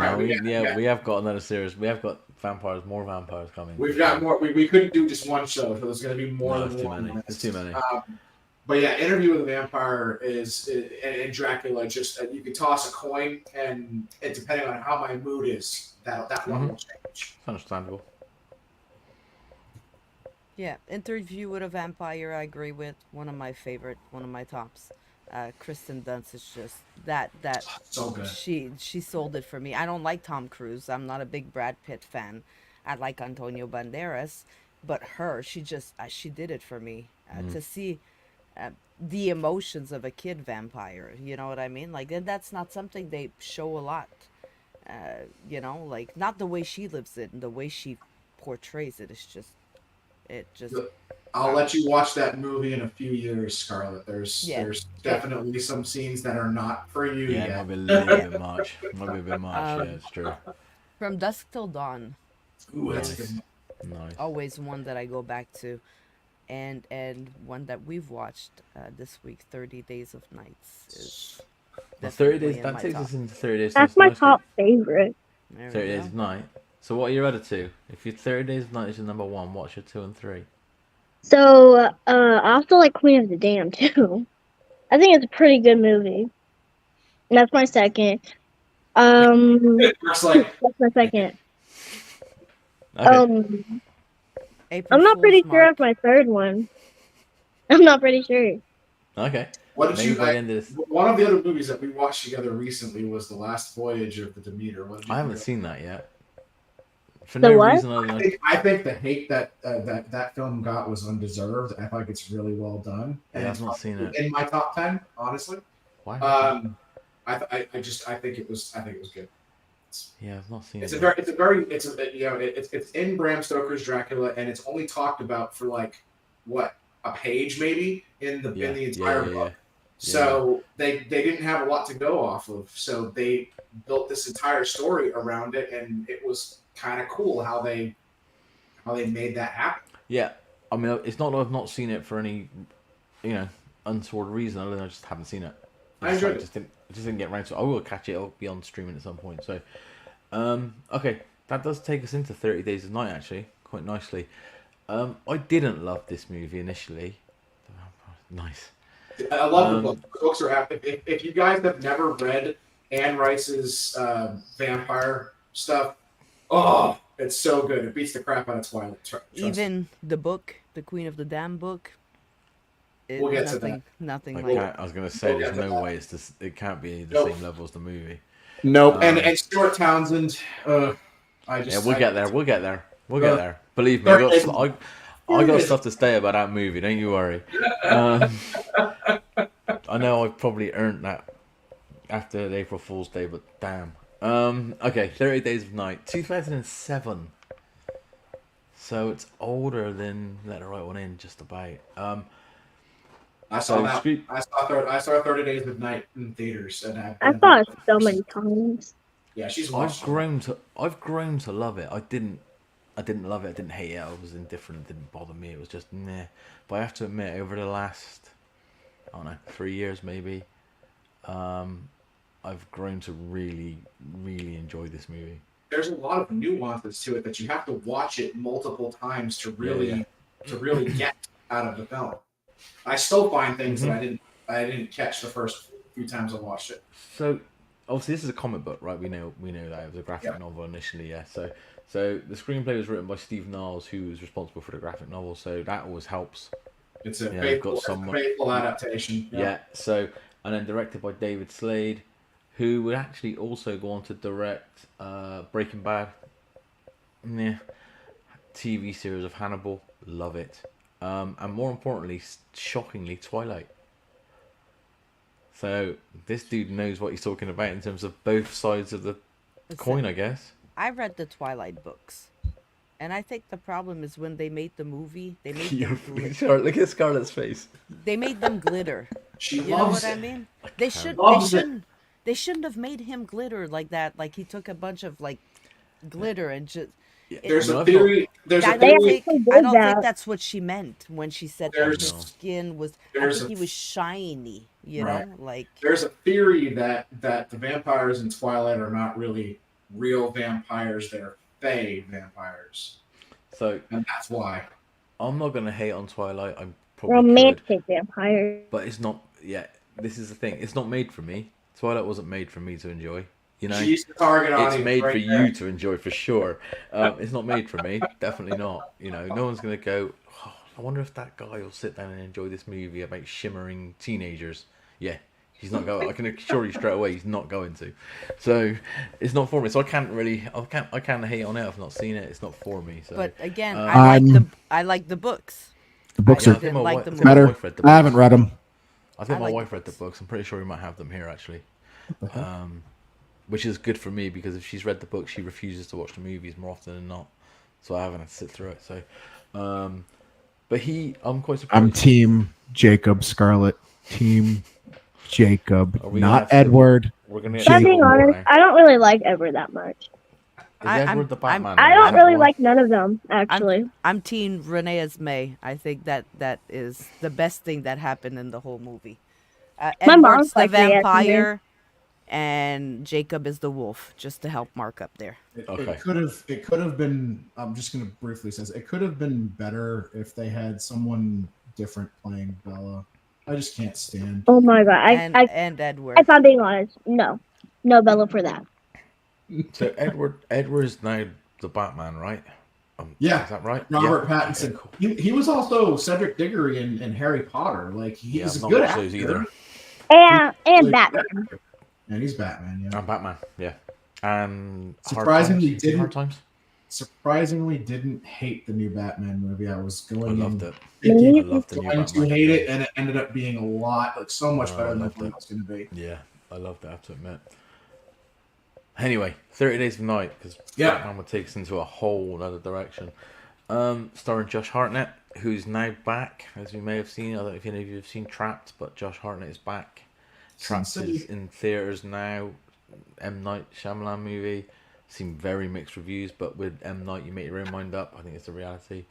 So Josh Hartnett, Melissa George, who I know from Triangle pretty much solely, and the Amityville remake. I think were the two things I remember her from. Danny Houston, who plays an amazing villain in pretty much anything he's in, who's the head vampire, and he's always relatively good. And Marc Boone Jr. Shout out to Sons of Anarchy. So, yeah, love Boone Jr. Budget wise, 30 million. They clearly have faith. Did you mention Manu Bennett? I didn't actually know. Manu Bennett's as well, isn't he? Yeah, he's big. He's big. You know what I mean? Yeah, my bad. I've got it written down here as well. I don't know how I missed that. Do we have the trailer, Mel? Yes, sir. Awesome. Where is it? Where we go?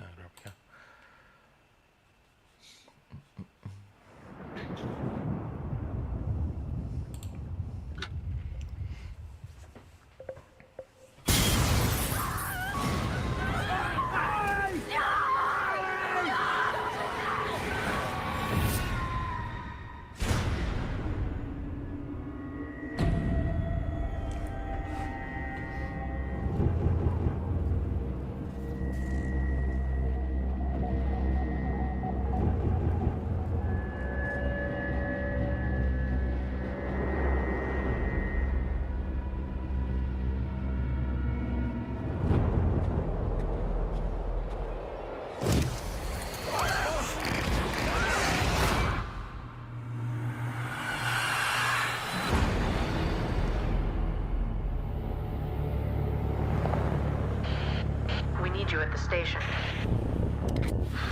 Copy that.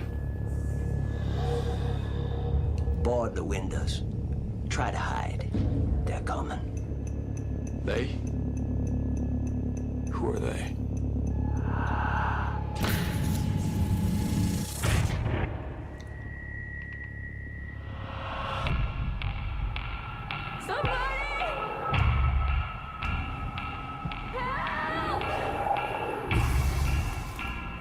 It's only decent. They're like vampires, you know? Vampires don't exist, Jake.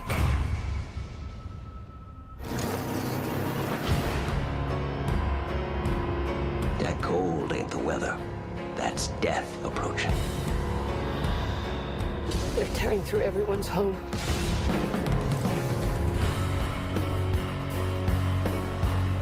We can last a month.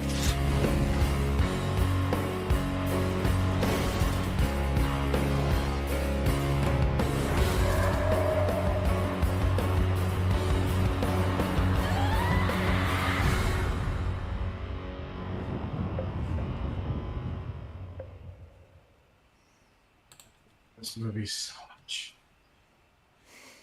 I just love it. It's really good. Yeah, even the trailer, just like, oh, that's. Did you mention Ben Foster too? Because I know he was like a kind of a Ben Foster. Character. Yeah, I've got Ben Foster here as well. Yeah. Ben Foster, man, like whatever role he plays, he commits to so much that I just. He's like one of the best character actors I think of our generation, honestly, because all the stuff that I've seen him in, everything from the TV show Flash Forward on the Disney Channel, all the way to the stuff that he does in 310 to Yuma to Hostage with Bruce Willis, where he plays the kind of the hugely underrated movie. Crazy, like I love that underrated as well. Mm-hmm. Ben Foster is probably one of the most underrated actors, and he commits to his part so much that I believe he embodies those characters 100% when I watch him act. I like the fact you sidestepped X-Men Last Stand there. Angel. I don't know if you're so angry that you've lost your voice or if you're having internet problems. Right. Can you hear me? Yeah. Okay. Oh no, I was just, man, I tell you what, like I was so mad what they did to him as Angel and how they shocking. Warren Worthington and Archangel is my favorite X-Men character, period. I have the original appearance comic book of the X Factor, where he comes and appear. Like that's how much I love this character. I have the original toys still in their packaging. Dirty. And he was done very dirty. He's been done dirty in every iteration of X-Men. Yeah, I'm still waiting for them to do it right. I think you might be waiting a while. What's up, Bob? Ooh, we have people in the chat. He said, I remember that movie and no sparkling vampires either. What's up, buddy? Haven't seen. So it was made for 30 Days Night was made for about 30 million. Oh, So they had yeah. Hold on. I'm sorry, Mark. You haven't seen Anger Overdose. I mean, keep your eyes open because. Okay. Ooh, we got some stuff. There's a little surprise coming from that Woo! way. Yeah. Yeah. Oh, cool. Yep. Okay. So, fun fact: Anger Overdose was one of the first bands that I kind of like met when I first came into the community, along with Mel and several, others like Death Pigeon. Okay. Cool. I think he froze. Keith's frozen out. Yeah. Mm-hmm. Scarlett's frozen too. Yeah. Probably there. Anyone would think they were in the same house, huh? So stupid. But 30 Days of Night, what an amazing movie. It really is. And as I say, I was never the biggest fan, but over time I've really grown to love it and appreciate it. The first time I saw it, I thought it was crap. Yeah. And I guess it's like, because meh. I did take down really the time to sit down and appreciate like the aerial view there of when the vampire massacre is going. Yeah, for sure. And the thing is, like you said, there's so much going on, and because of where it's shot and the location and the way it's shot as well, it's at times it's genuinely beautiful. Like, it's beautifully shot. It took me a while to get it. I'll openly admit it did take me a while. But it is phenomenal. Am I back? Yeah, the graphic novel. Yep, you're back. It's great. Okay. So the cast alone would indicate that they clearly had faith in it. The $30 million budget definitely backs that up. So $30 million. Did okay. Yes. 30 Days of Night has a graphic novel. Yes. Yes, I didn't know. It's based. But yes. It's based on a graphic novel. Yeah. Yes. It brought in $75.5 million globally. How close is it to the graphic novel, though? Because, you look at The Walking Dead, and by episode 1, Walking Dead was going that way from the books, the graphic novels. I've got the book. Ironically, I've got the Walking Dead books here. I was a fan before the TV show started. It's so different from the I'm a TV shows. huge fan of Walking Dead. It is incredibly different from the films, from the TV series. The books are so different. So I wonder if 30 Days of Nights is also like. Yeah, I've very not different. read the book. Admittedly, I have to admit. So I've not read the book. As a standalone movie and as someone that has not read the graphic novel, I like it. I'm sure that if I read the graphic novel, I'm going to find all these little tiny things that are like. That's pretty much how it works.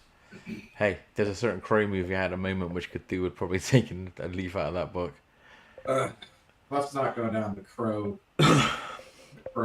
spiral. Yeah, I want to get some sleep at some point, so we're not going down the Crow spiral. Let's just leave the Crow at this. The original movie is the best. The other ones are complete and utter garbage and are not worth your time. There we go. The TV series is decent now. Saved you all a whole mess load. Yeah, the TV show was actually decent. The TV show was alright. It was alright. It was pretty good. But any of the sequel movies you can skip. They're not going to be even remotely as good unless you just want a good laugh. No, it's terrible. Okay, so 30 Days of Night. We're back with that. Yes, it was a graphic novel. Yes, what we love about it is the fact that the guy who created the graphic novel was on board for making the movie. I think that does add to the faithful for the quality of it. Yes, for sure. I think that adds to the quality of the movie. Definitely, a $30 million budget definitely helps as well. I love what they did to the vampires, man. Like they're savage. They were human. They were human, but they were not at the same time. Like it was creepy to look at. They were all slightly different. You knew that one of them was a vampire without question. There was no hiding who they were. Yeah, and the way they moved, how quick they were, like how fast they could kill a person. Like it was crazy.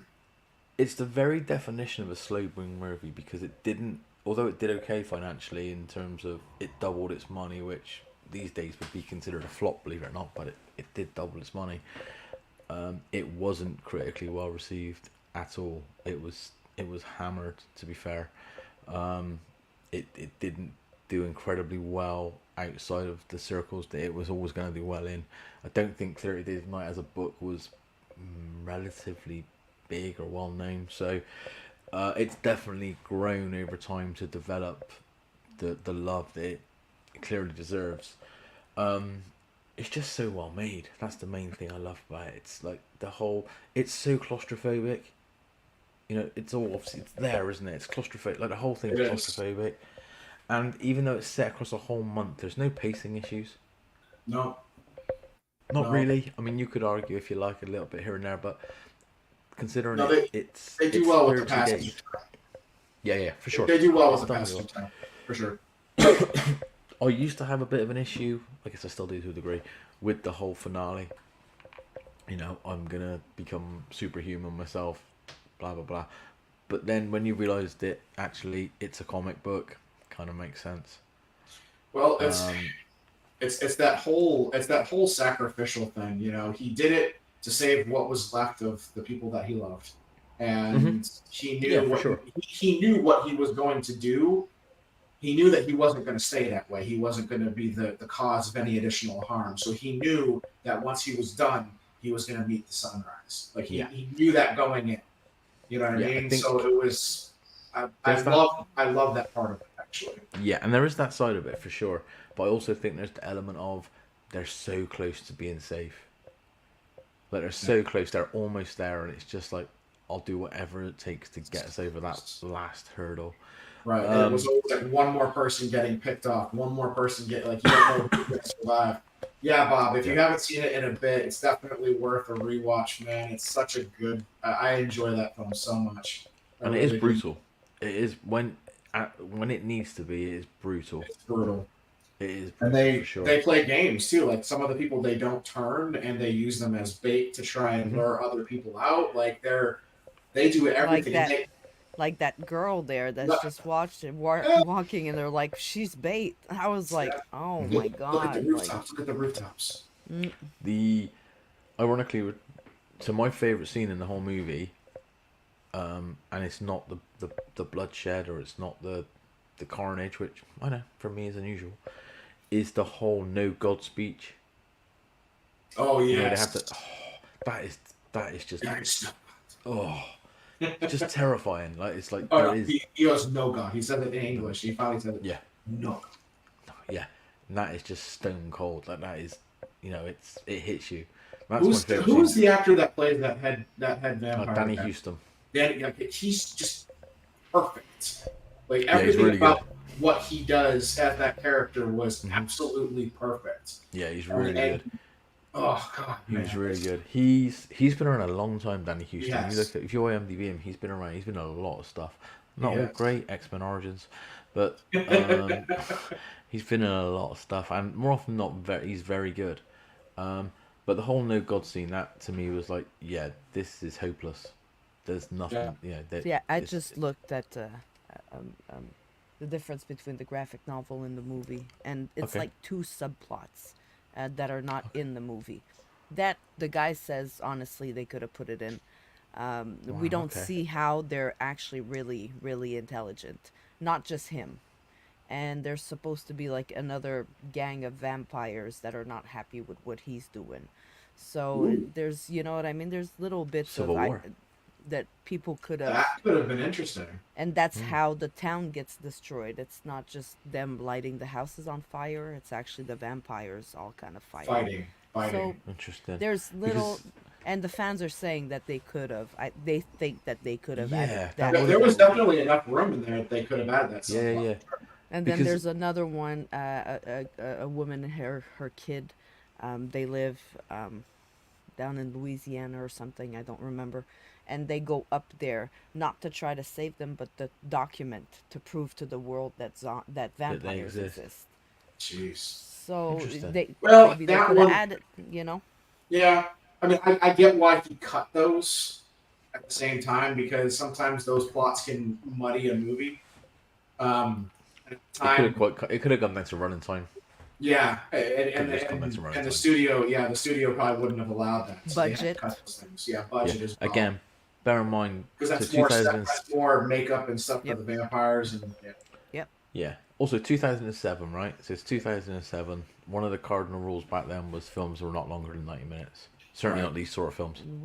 Yeah. They just weren't, you know. They just So weren't. if this was already over that, which it may well have been, I've no idea. Right. Then they might have had to fight. Things were beginning to change because of things like Lord of the Rings, but you know, it's still Yeah, but not in horror. Not in horror. Yeah. Not in horror. Not in horror or action. Now it has. Yeah. A lot of horror films are getting closer to the 2-hour runtimes now. Yeah. So I mean, it makes sense though for the time period, I guess. But if he's never done any more of those graphic novels, again, with all the things that they've done, they can do. I mean, I hate to say it, but they can always do a remake as a series, like a limited series, and run it that way, and put everything into it. Yeah, for sure. I mean, like I say, enough time has gone by. You could be risking damaging the movie, but it could be done. I mean, there is a sequel. I've not seen it, I'll openly admit, but there is a sequel to this. I think I watched it one time, but I can't remember honestly anything about it. I'd have to watch it again to remember. It's called 30 Days of Night, Dark Days, and came out in 2010. Yeah, Dark Days. No idea. A prequel was planned, as was a mini series on TV, and both were shelved. See, now it's been long enough that the miniseries could actually. Well, you have. I haven't got the exact dates here, admittedly, but I have to assume that TV wasn't the medium it is now, where TV is all consuming at this point, isn't it? You know. Yeah. That's where the money is. I mean, we were saying earlier, the new Salem's Lot trailer should have been a theatrical release. It's gone to HBO. So. Well, HBO is doing well with their original content and like their series. Like they adapted one of Stephen King's novels, The Outsider. Mm-hmm. That show is awesome. I love everything about that show. It's one season, but it's a closed story. It really is a closed story. Mm-hmm. So they only needed one season to tell that entire story. We live in a world now where shows are made for $1, $2, $3 million an episode. Yeah. They're all their own movie, so yeah. Favorite scenes from everyone. So many. Cool. So many. Scarlett's got loads as well because she loves. Oh yeah. Oh man, I don't even know where to start. I love, as awful as this is, I love pretty much everything that Ben Foster's character embodies in this film. The Harbinger of Doom, I call it. The Harbinger, coming off of the ship, killing the dogs because those are the only real threat to the vampires that are going to be coming. Ending up getting himself arrested by just being a complete jackass at the bar. And then telling everybody that they're all going to die and that he's going to be turned soon. Like, everything about his character I absolutely adore. So almost every one of his scenes is part of my favorite. I loved his work in this film. I loved the very end. I loved the sacrifice. I loved when I loved the scene where he gives his, I guess, daughter the go-ahead to go on the offensive, and then he blasts her with the UV light, and she basically gets burnt to the point where she's done, and he ends up having to kill his daughter, and that adds another layer of tension between him and Josh Hartnett's character. Mm-hmm. So I love that part of it. I love the part where he has to kill one of his townspeople with the axe that's in the process of turning. He's been bit. He didn't tell anybody. He got bit by the baby vampire, the kid vampire, in the mini mart. In the mini mart when they saw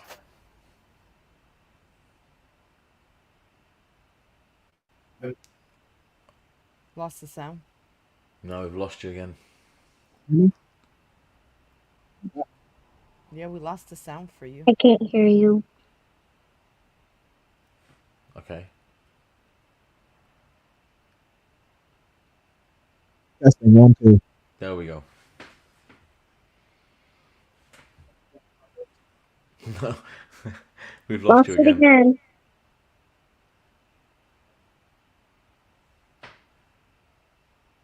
Hello? It's very... Sound different. Yeah. You're very tinny, but you're there. Or raspy. Raspy. It's a great word. Okay, well, we're trying to work out what's going on there. What are your favourite scenes, Scarlett? My favorite scene is when the vampires keep taking them like under the houses, and I'm also given a reason too. I think that's when the day comes. I think they hide under the houses too. But I'm just curious, why are they always like hiding in the houses? Because there's other places to hide too. Yeah, it's a good question. I mean, obviously they've got 30 days, haven't they? There's 30 days with no sunlight, so they can go anywhere really. But I guess out of sight they can pounce and Yeah, that's what I've been like. Yeah. I've been wondering that for a long time now. Yeah. I think it adds to the scary factor of it. They can just, grab them by the feet or whatever, and it takes them from there. But it's a good question, because they could be anywhere, couldn't they? It's a reality. They could do whatever they like, or they think they can anyway. So yeah, it's really good. What about yourself, Mel? I mean, it's the whole movie for me is really good. I like I like when he's doing a speech in the jail. They just think he's crazy, but it's like, no, he's not that crazy. Yeah. And then when he realizes, and they didn't come and get me. You know what I mean? That just, it's like kind of broke my heart for the poor guy. Like I told you earlier, the vampire massacre, when they're all like fighting and killing everybody, the aerial, like the way they drone kind of filmed everything. Yeah. I'm not a big fan usually on any kind of shaky camera movement, but this is very steady. It just shows you the chaos that just took over the, Yeah, it's really well shot. The whole movie's really well shot. Say again. Am I back? You are. You're back. Interesting. The whole movie's shot incredibly well. It's beautiful at times. She's just literally eating every bit of food in the house tonight. I'm really hungry. Good Lord. No, like you guys said, it's incredibly well shot. I love the film. It's one of my top 3, and yeah, it's everything about it. But Ben Foster's character, I love all of that. And the scene I was talking about is when he has to take the axe to one of the survivors after being bit. And then it's gory as heck, but when they get into whatever that factory is, and you have that crusher. Yeah. Oh my God, Manu Bennett really good. getting really good. Oh my God.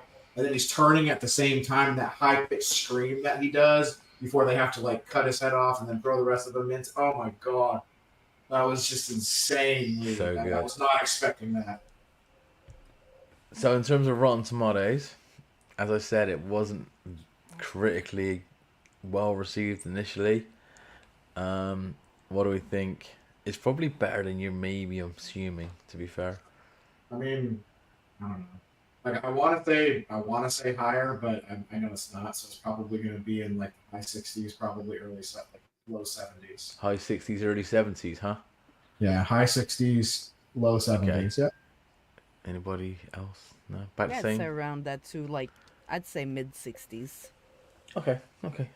51%. I knew it. Harsh, really harsh. But again, it's difficult I can understand it because I wasn't a huge fan. I've become a fan over time. But at the time, I probably would have gone, it's about right. Yeah, Bob. Yeah, this is the one with the vampires running around the roofs in Alaska. Yep. Mm-hmm. Yeah, 51%, which is really harsh. Really, I think it found its following afterwards. I think it became more of a classic after it left theaters and more people started renting it at the movie, for sure. and all that stuff. So yeah, it's. I think it's great. It's cult status. It's gained cult status. It's cult status for sure. Critics, right, Bob? Yeah, so 51, which is really harsh. But again, I probably would have agreed with it at the time. I didn't feel about the movie as I do now. So 4 down, 1 to go. Oh my God, who wants to talk about Queen and the Dam so I don't have to? We don't have to spend a lot of time on this one. We really don't. I'm joking. It's cool. It's all good. You don't want to. Now, I do have favorite scenes in this one because there are some pieces of it. We will talk about the movie in the same way we do the rest of them. Not a problem. So listen, there is a little bit of love for this movie from me because of all of the rock and metal aspects. The soundtrack is amazing. The soundtrack is one of the best soundtracks The soundtrack is of amazing. any film that has ever been created. Honestly. It's like full new metal, isn't it? Oh, it's a massive part of his time. I mean, you've got Jonathan. I mean, Jonathan Davis helped write. I think he wrote most of the soundtrack for this. I mean, Korn, he's amazing. He's an amazing songwriter. And then you throw in Dave Draymond, doing his version of Forsaken. I mean, it's such a good soundtrack, and I love the fact that they make Lestat a rock star. I just don't like the actor who played Lestat. And that's the part that I had a lot of trouble with is getting into him. Well, yeah, we'll get into it now. I think a lot of it is the fact that I could be wrong. I'm not going to hide it. I was no fan of this movie. I'm not going to lie. But I kind of got the feeling upon watching it. So I watched it when we originally planned to do the show. I haven't gone back to it, admittedly, but I did watch Interview with the Vampire again, just to compare, really, more than anything else. And it is night and day. Separate. Yeah, they're completely separate. I can't even consider them in the same story. So when I say compare them, it's probably more just comparing the stat than anything else, because it is the same character, but it isn't. It's the reason, it is. And from what I can gather from chatting to you guys offline, the book do it far more justice than the movie does, for sure. Mel can talk about that part. Yeah. So it came out in 2002. So it's an older movie. So it's 20 plus years old now.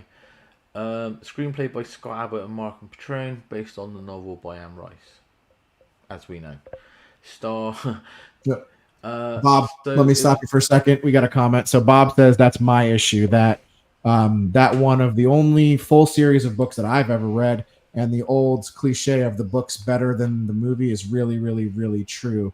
I think they tried to squeeze 2 books into one and failed miserably, and I agree, they failed miserably, and that's what I remember being the issue, is everyone felt they were trying to I think it was Queen of the Damned and the Vampire Lestat, they were trying to cram together. That makes sense. And it feels like that. It does feel that way. And again, it's over 20 years old. It hasn't aged well, I think it's safe to say, but it does feel like a mismatch. That doesn't surprise me at all in terms of what Bob was saying about the books and squeezing it into one, because it does feel that way. Let's take a moment though, because I do have to say, I'm heartbroken still to this day over Aaliyah and what happened with her in the plane crash. She was on her way to stardom.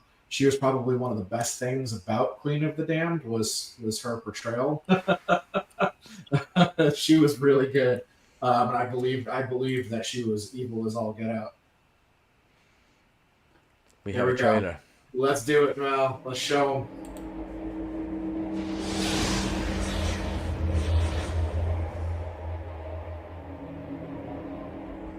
From an endless night, he will rise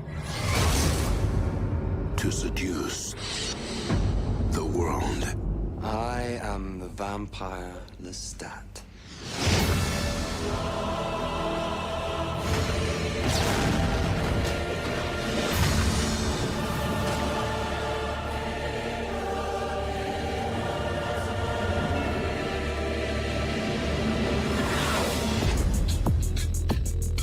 I've hidden in the shadows for centuries. It's time to share myself with the world.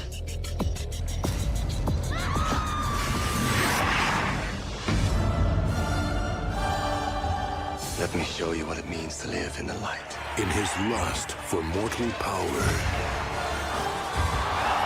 he will awaken an immortal evil. She's Akasha, the Queen of the Damned. That will turn the undead. She chose me. Against each other. She has no respect for anything except for the taste of blood, human and immortal alike. In a war to possess our souls. What have you done, Lestat?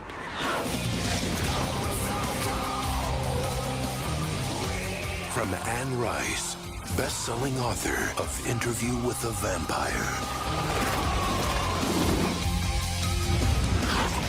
Directed by Michael Reimer.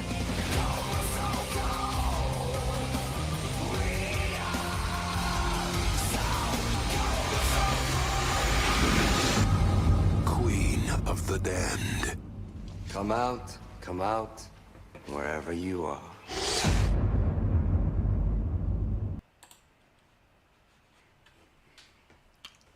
I like how it says directed by Michael Reiner, like it's an amazing thing. Do you know what Michael Reiner is most famous for directing?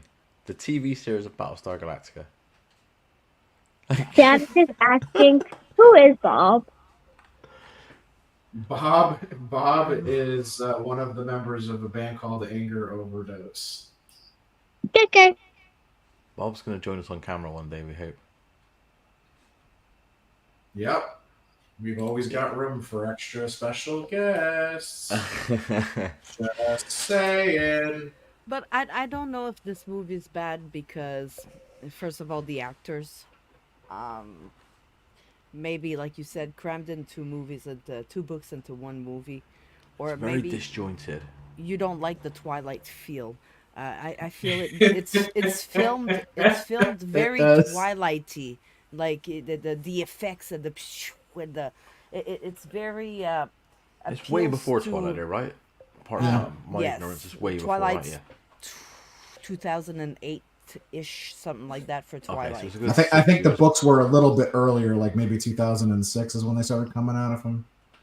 Somewhere in there. So we're talking 4 to 6 years earlier. Look it up. Hey, my So wife I'm is just, on. also, I'm trying to gauge. At least they don't twinkle. No. But No, and I do love some of the cinematography that they do with the vampires, with the eyes, and you know, some of that. Again, that there are pieces of it that merit, you know, a good review.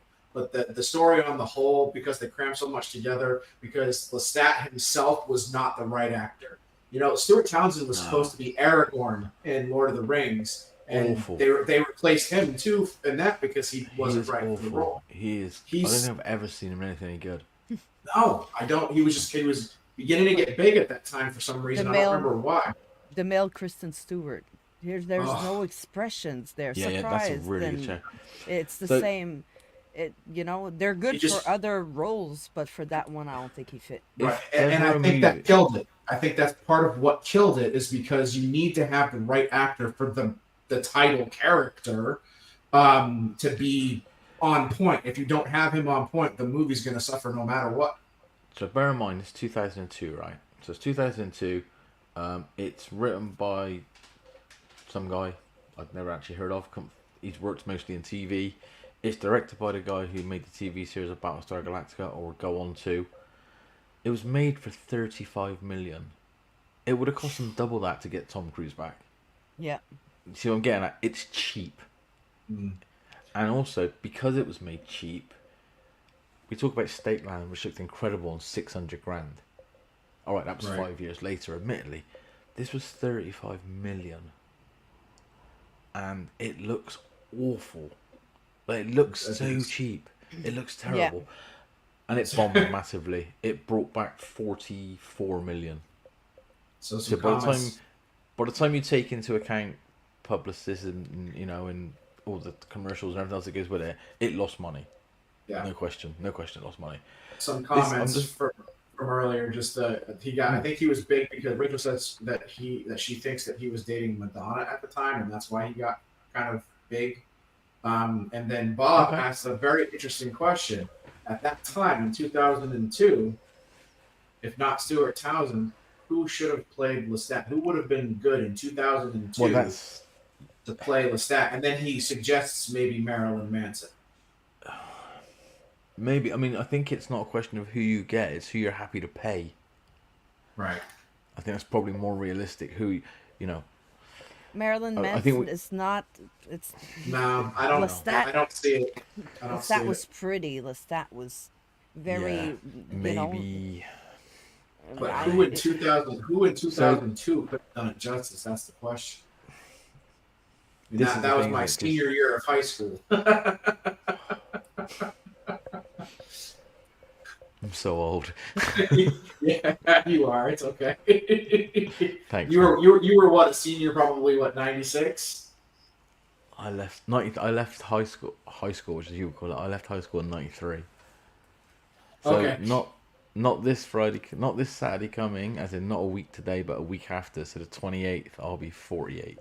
So 2 weeks time. I'll be turning 41 in November. There you go. I'm old. I'm really old. I could have played the stat though, I reckon, to be honest. If he had a beard. So I'm going to read you my notes because this is really funny. So the vampire Lestat is awoken by new metal. Question mark, question mark, question mark. Decides to put his own band together and become famous. What am I watching? That's my notes for this movie. Yeah. It's a weird one. I never would fully say that you should make a remake of anything, but this needs a remake because it could be done really well. This could be done now, with the way that CGI is and the way that you can get much more for your money. This could be done really well now, and you could have bear in mind he's a rock star, right? Jared Leto all day long. Well, when did Jonathan Rhys-Meyers come into the world? I don't know. That's a question. Because if he wasn't, I know that he's had a problem with alcohol, but man, he could have actually. Rhys-Meyers could have been really good with that. He was in Tudors. I don't know if y'all seen Tudors, and he was in Vikings. You ever seen that show too on TV about vampires, Vampire Diary? Oh yeah, Ian Somerhalder. I mean, that guy just he could be oozes vampire, like the jawline. Is that the guy from Lost? Yes, that's the guy from Lost. Ian Somerhalder. Yeah, he could definitely play a good Lestat, but I think they came later. Yes. At the time, I don't even know who was out at the time. 2002 could have been Jared Leto might have been able to probably be the character in 2002. He might have been too young at the point, but yeah, I think it's too early. I think that was the problem. Is the movie was made at the wrong time. The people that could have played the character came 6 years later. Yeah. Yeah. I'm just trying to see now. I think that's also as well. I can't remember exactly what year Interview with a Vampire came out, but I do wonder if this came out too soon. 94? Oh, so probably not as a reality. It probably is. I'm just wondering if it came out too early, but if that's the case, then not so much. Yeah. I actually need to know now. This is going to bother me. So who? Ryan Felipe was 94. a big deal at that point, 2002. Ryan Felipe could have maybe done it, I guess. Apparently he was a big deal. Then he had been doing a bunch, and Freddie Prinze was Freddie Prinze. He wouldn't have. Freddie Prinze was too pure. He wouldn't have been able to do it. I'm kind of ashamed of myself. Just get Angel to play him. David Boreanaz. David Boreanaz is the height of his fame. What are we thinking? There you go. It writes itself. Actually, whoever the guy was that played Dracula in that one episode of Buffy that did that weird Dracula movie that never really went anywhere. He had the look of Lestat as well. I mean, Bob, I wouldn't argue with that. I'd just put Johnny Depp. Johnny Depp. I just put Johnny Depp in every movie so I could watch not difficult, him. Is it? So, I think this, my personal opinion, it just suffers of being cheap. That's what it really suffers. And I know 35 million isn't cheap, but when you look at the scale of the content, the scale of the movie, it's not a lot really. Yeah, is the reality. It was 8 years. 8 years after Interview. Interview was 94. Okay, that makes sense. So, now Mel, question: have you seen the AMC adaptation of Interview with the Vampire? I've had several people tell me to watch that it does pretty good. I've had Vampire Extraordinaire. I've had her on my. I don't remember her name now. I'm drawing a blank, but she's I've had her on the podcast on the Halloween specials. I watched that show. She's really interesting. She lives like a, you know what I mean? She is a vampire. She Yeah, is, I remember and watching she told that me, show. Yeah, that's when we met during that Halloween. Yeah. She told me to watch it. She was watching it, and she was like, it's pretty good. It's pretty good. I'm gonna come back because I want to, Let's get. I'm Can we gonna get go her on find for the her. next show, the next month's show? That'd be amazing. For the Yeah, if next we're talking vampire about show, if we're talking I about could send her. vampires, yeah. Why not? Huh? I could send her a message for sure. Yeah, I remember seeing it. She's really interesting. Yeah, but I've heard mixed reviews too. I've had a couple people tell me that it does follow the books a little bit better than the movies did. So that makes me interested in potentially watching it if they're going to kind of go through all the different books throughout the different seasons. I don't know. I just haven't had enough people tell me it's really, really, really good. Now, Jessica, I think it was Jessica that told me, Jessica Mercy, when we were talking about it, she mentioned that she's been watching it and she said that it was really good. And she's very much into that. Like, she sings from the Dracula musical that nobody knows. She sings songs from that Dracula musical all the time. She loves the vampire stuff, and she even does, she writes her own novels that has that kind of stuff in it too. So. Lucretia Death. That's her name. Lucretia Death. I'll once we know what date we're doing it, I can message her and see if she wants to. See if she's free. Yeah. See if she's free. I'm just looking, out of interest. I'm just seeing where things went. So after Queen of the Damned, Stuart Townsend made a couple of more movies, including the awful League of Extraordinary Gentlemen. And then from then... he played Dorian Gray, didn't he? He played Dorian Gray in that. Awful. Absolutely shocking. And then from then, it's all bit parts. 1 episode here, 2 episodes there in TV, right up until 2023. That's the movie that forced Sean Connery into retirement. So bad. Anyway, so we're on... Yeah, so Queen of the Damned. It's not a great film. It has an amazing soundtrack. I mean, that's what you want to watch it for, is to watch the soundtrack. Any of the metal scenes, like the metal concert, was pretty cool. But that would be the only reason to really, like, you're not going to get that much enjoyment out of the film. I do love the violin parts where he plays for Akasha. I do love where he kills the gypsy woman that he plays the guitar, the violin with that violin duet that they do is so cool. I and then love she the sees sound. the fire. She sees the fire in his eyes. Yeah. She's like, whoa. So that there's pieces of it, like there's some of the cinematography that they do that's like in a few of the scenes, and unfortunately they're all the musical scenes that are really the good scenes. All of the dialogue scenes, oh my god, the dialogue was so forced. It's terrible. And I did like the teeth that they gave Akasha. She could barely speak. They could have gave her some better. They look too big for her mouth. They the they don't look technology's better comfortable. now for it. Like even back then. I mean, even back then, they could have done something better than that. 35 million. I don't know where that money went. It didn't go on the screen, that's for sure. No, it just didn't. No, that's not me being glib. It didn't go on the screen. I mean, she turned down The Matrix, didn't she, for this? She turned down The Matrix 2, I believe, is it, for this? Yeah, the role. Jada Pinkett role, right? Yeah. Jada Pinkett's role was supposed to go to Aaliyah. Yeah. And if she had taken that role, she'd probably still be alive. Yeah, probably. It's a reality. Favorite scenes? I struggle with this, obviously. She passed away coming back from filming her last video, music video. The plane crash coming back from the island where they were. She was in this, wasn't she? She's obviously right, in this, but the Matrix 2 shooting was probably going to be happening during all of that, so she wouldn't have been there, is what I'm saying. She would have been shooting the Matrix 2 if she had agreed to do that. She was. I think she was still shooting Queen of the Damned when everything. Right, we're saying if she had passed on Queen of the Damned and done the Matrix 2 instead, none of the with that shooting schedule would have been. She may have not. Maybe. Yeah. So, favorite scenes, I kind of struggle with this, obviously, for obvious reasons. But I will admit, I thought that Ashka's death, like when they turn on her, was pretty cool at the end. You know, when they turn on there, and I thought that was done relatively well considering.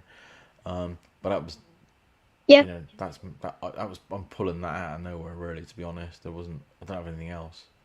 Not really. Okay. What about you, Scarlett? You love this film, right? Oh, she's gone. She's gone to get food. I mean, What about yourselves? that there we go. last scene is good. My favorite is the gypsy. When they're playing. Yeah, I can see that. I love how, yeah, he's not the best actor, but in that scene, I feel like he connected with the character. Yeah, I can see where you're coming from with that for sure. Oh, they're back. No, we can't hear you, dude. There we go. Mute monster got me on that one. No, sorry, I was just I was coaching the little one. She was being very, very distracted on the camera, and I'm like, "What's going on?" She's like, "I have to use the restroom." I was like, "Use the restroom."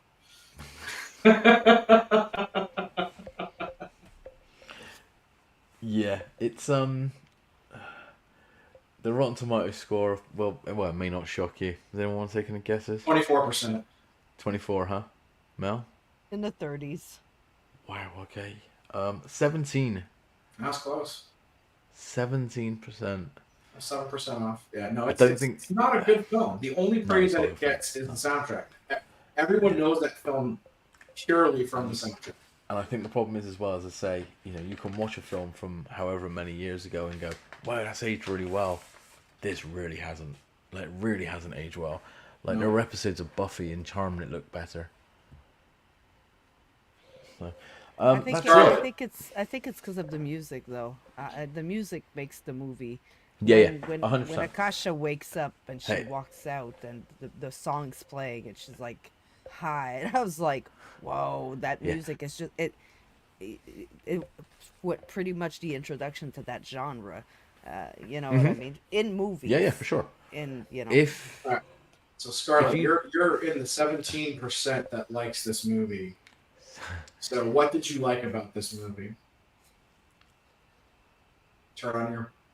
I like about this movie, it's when the Queen of the Dam turns into stone and just breaks into ashes. Oh, where they take her out at the end, yeah. Yeah, when they turn on her, that was my quote unquote favorite scene. I thought it was done relative, not just because it was the end of the film, but also because it was because I actually thought it was done relative. You know, compared to everything else, I thought it was done pretty well. Right. Actually, you know, I thought it was done pretty well. So. Right. I really like how they edit it, and I think it's pretty cool. Yeah. Yeah. I still think the violin scenes are my favorite. I don't know. I thought those were actually really well done. Whoever was actually playing the violin did amazing. Like the sound on the violin was absolutely fantastic. One of my favorite instruments. I used to play it when I was a kid. I thought it was really well done. Also really liked the where you first kind of get into the vampire bar. I really did like how that was shot. That was one of the few scenes that I really liked how it was shot and how it was revealed. Because when you first walk in, it still kind of seems like, you know, your normal bar. And then as you take a few steps in, all of a sudden you see this, and then it cuts to this, and then it cuts to this, and then you realize, oh, she just walked into the lion's den and she's about to be dinner. Yeah. So I did enjoy that. And it was probably the only scene. Oh, and then the other one is when they showed it in the trailer. When Lestat takes those two girls and he starts crawling on the walls and goes up on the ceiling, and then they finally realize, oh man, this is not going to be good. And he drops down and takes them out. That was actually very Lestat, very vampire. How you would normally. The rest of him was just like this. I don't know, this whiny. I won't say whiny. He just. I don't know. He just didn't have the personality that Lestat should have had for the rest of the film. No, it couldn't be further from the Cruise version. It couldn't. You know, it's completely. And honestly, the book version kind of falls somewhere in between the two extremes. Like Lestat a remake or a TV show. Either. The content's there for a remake or like I say. Oh yeah. It sounds like there's a show already. Maybe it'll it'll go into that. You know. Yeah, the show's already been going for what, 3 or 4 seasons now. I don't know if we get it here. I'll be honest. It's an AMC, same people same station that does Walking Dead and stuff has it. Okay, so AMC here would be Shudder, I think. I'll check it out. I'll see.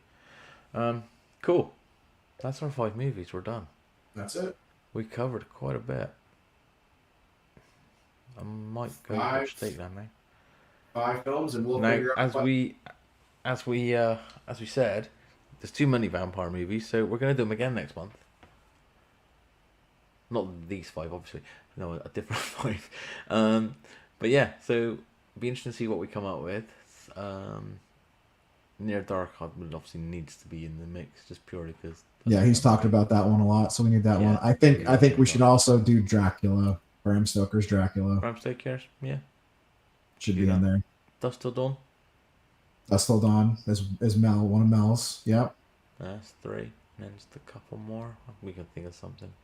Others, if you want to get into it, The Last Voyage of the Demeter goes right hand in hand with Bram Stoker's Dracula. As I said, I've not seen it, so it sounds good to me. Yeah, all good. So we were before we started the show, Mal, we were talking about stuff we've seen lately. Have you seen Beetlejuice yet? It's okay. It's all right. No, my kids had a chance to go see it. I did not yet. It's nostalgic. Yeah, it's very nostalgic. The story is really thin, really paper thin, but it's fan service. It really is mostly fan service. Yeah. So, but it's fun. But it works. It works as fan service because you can turn off your brain and watch this film and just enjoy the ride. Mm-hmm. If you're a fan of the original, you'll love it. Simply. Honestly, though, the only thing, Scarlett, this is the point where I need you to say goodbye because I'm going to talk about something grown up here. Bye. Oh, love you, babe. See you next time. Bye. Bye, Scarlett. Bye. Turn it off. Don't watch this part. The only thing that I had a hard time getting around is that they still tried to kind of, in a way, pay tribute to Jeffrey Jones. Yeah, that was a bit weird. And as we all know, some people think he's dead, actually. Including myself, I thought he had died. But he fell off. If people don't know, he fell off the face of the planet because he was caught with child pornography. Yeah. So he is kind of a sick individual. And as much as we love watching him in some of the older movies, we have to kind of forget about that while we're watching the movie in order to enjoy it now. So the fact that they kind of put him in, even as an animation, the fact that his character, Charles Dietz, was still in the movie bothered me a little bit. Yeah. I thought it was a strange decision to make because he's obviously, so spoilers, obviously, he dies due to a shark bite. So you only see the bottom half of his body, essentially, or sort of hair, so there's no head or anything. But it's still clearly meant to be his voice. It's clearly meant to be the same character. Just why bother? Yeah, he didn't voice the character, but they tried to get somebody to sound like him. Yeah, but why go to all that effort for? Ultimately, you could have just sidestepped it completely. So, but it's fun. You should definitely, if you enjoyed the original, check it out for sure. I think we got our 5th one. Bob mentioned that we should watch the Christy Swanson Buffy movie. Oh wow! Okay, cool. Yeah, I can do that. Let's go. So there we go. There's our 5. Job done. Cool. Sounds good. We talked about Aliens, didn't we? We've seen Aliens. I kind of loved it up until the last 15 minutes. Then it just drove me crazy. But so did you know that was not CG? That was an actual actor. Mm-hmm. Like that was practical makeup. Like that. He looks like that. That's crazy. Yeah. It's a basketball player, isn't he? I think he's a Russian basketball player. Yeah, there was just no need for it. Like it could have finished. The film was 2 hours almost. It could have finished 15 minutes earlier, and I've been really happy.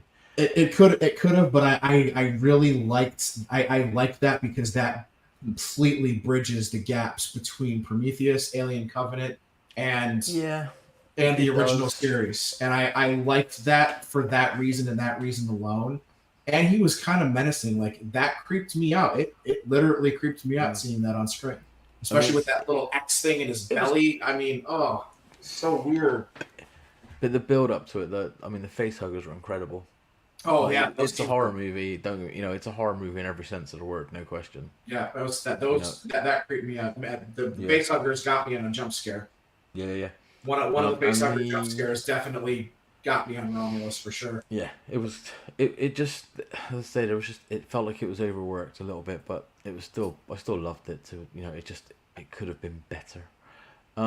Is that a Blink 182 poster in the back? It is. It's Blink 182 Funko Pop. Funkos. The whole band. Nice. But you have a poster in the back too, right? Or is that This close. Yesterday, It makes, yesterday we were it's this the close CD to Linkin cover. Park tickets. when you put them together, it makes the CD cover? Oh, that's cool. That's how it's sold. The whole thing like that. I have another one. That's It's cool. it's down there. It's Def Leppard. Ooh, And got yes, the something drummer is missing an arm on the Amazing. Funko Pop. I've Wow. got something similar, a Funko Pop similar, and it's a double one that you've got there. One side of it is the house, and the other side of it is little Michael without Yep. the clown mask on and just a knife in his hand. And the backdrop is the street. It's really cool. Those are I was this amazing. close We yesterday. have a bunch of This, them. yeah, who doesn't these days? Yeah. This close yesterday to Linkin Park tickets. This close. Oh. Literally got right through to the pay now, and they went, "Oh, we haven't got." How do you enough, feel? Sorry. I'm just you know what? Let's end the show with this. How do you feel with was Doesn't it bother me. Emily Armstrong? Yeah, it doesn't bother me at all. I didn't hate the new song. I didn't hate it at all. No, I really like the new song. I didn't hate the new song. I don't think she should be singing Chester's songs because first of all, they're not in her range. Yeah. They have to Okay, keep up fair. the songs, so they sound weird. Instead of being ta-na-na, she's like ta-na-na. So it just sounds weird. It's not. And then Mike has to sing higher too. Right. So Yeah, yeah. it doesn't work for me. And they should some have of been the called songs- something else because everybody's quitting. I think it's just Mike now and her. And they're And the going to DJ, have and everybody DJ new. Han it's still DJ Han, right? I think it's the Mike DJ I'm Han. not sure. and- Everybody's think quitting. so. So I was gonna say the backlash of this decision has really like. Well, his that son's gone. whole thing. Yeah, his the whole son's thing lost with his the son. mind. Yeah, His the whole son's thing gone with the son. crazy, hasn't he, over it? Yeah. Well, His son's gone I mean- crazy over it. With all the I'm just gonna say this. With all the theories surrounding what happened to Cornell and Chester, like I can see why he'd be going crazy because he may not think that that this was a suicide at all. You know what I'm saying? That Maybe. there's a lot of people that think that this and Cornell were homicides, right? So if that's the case, then Scientology, all right, having ties to Scientology is probably one of the worst things that you could have done. But does she still have them? That's the thing. Right. What she's That's the done question, in her isn't it? past, you know? Right. It's Yeah. like They should have we addressed saw that, we though, saw in a the creator very- on yeah. TikTok who was born. She didn't even believe in anything. She was just Right. born in it, so she had to live it. Leah the Remini is West- a good example The too. Westboro Baptist Church. Yeah. And she's out of there. She's like, Yeah. this is not how I live. Exactly. So No, this girl exactly. might not be in there. She might have Right. been born in that. So we don't And know. I People don't know. need to and I'm not. chill, They need to like- chill, but at the same time, like that should have been caught by PR as a potential nightmare, and they should have addressed that right from the get-go, rather than let everybody get revved up. I'll be 100% honest with you right now. I think society's too soft. It is. I agree. I mean, I agree completely. it's just- like now we gotta run a background check for somebody to cut my lawn. Like, come on I know. now, like Well, like society's what- getting like. Look what the fans did to the Acolyte. What they're trying to do to Rings of Power right now, because they're not exactly the way that Star Wars should be, or exactly the way that Lord of the Rings was written by Tolkien. You know, they're like we're in this point where everybody's just trying to ruin everything because they can, and it seems like they're having a good time doing it. It's Yeah, because divisive. it's easier. I was saying, obviously, I said to you guys in there, I've had a bit of hate the last few weeks. Haven't really had any before. It's been quite smooth sailing, but the last few weeks I've had a bit of grief, and I just reply, I kill them with kindness because there's no other way. It's pointless otherwise. What am I going to do realistically? But that's the world we live in now. Yeah. Yeah. You know? I That's get some just people how it that is. take it. I get some people that take it too far, and I say, "Hey, listen, this page is, designed to be like this. We're not hateful here. This is about chivalry. This is about honor and respect." And I get people that tell me that I'm weak because I have that ideal. I've got people that tell me that or laugh or put the laughing face when I make those comments because Mm-hmm. a lot of people don't have those ideals anymore, and that's the whole point of Knightfall is to bring back those ideals. Well, I'm gonna have to dip out because I have to cook for me and Amanda to be able to. No problem. I'm gonna go to bed. I want my meatloaf, so yeah, we're gonna. Is there anything left, or Scarlet ate it all? Scarlet, who knows? I mean, it was a 10-pound meatloaf, so if she ate it all, we're gonna have a problem. That girl was eating for 2 hours. Right. Right. We'll get a date sorted online. Yes, Offline. and shoot the movies on there because I already don't remember them. No problem. We'll sort it. It was an amazing night again. Pleasure as always, guys. See you soon. Have a good one. Good night. Good night, everyone. Bye bye. Bye bye.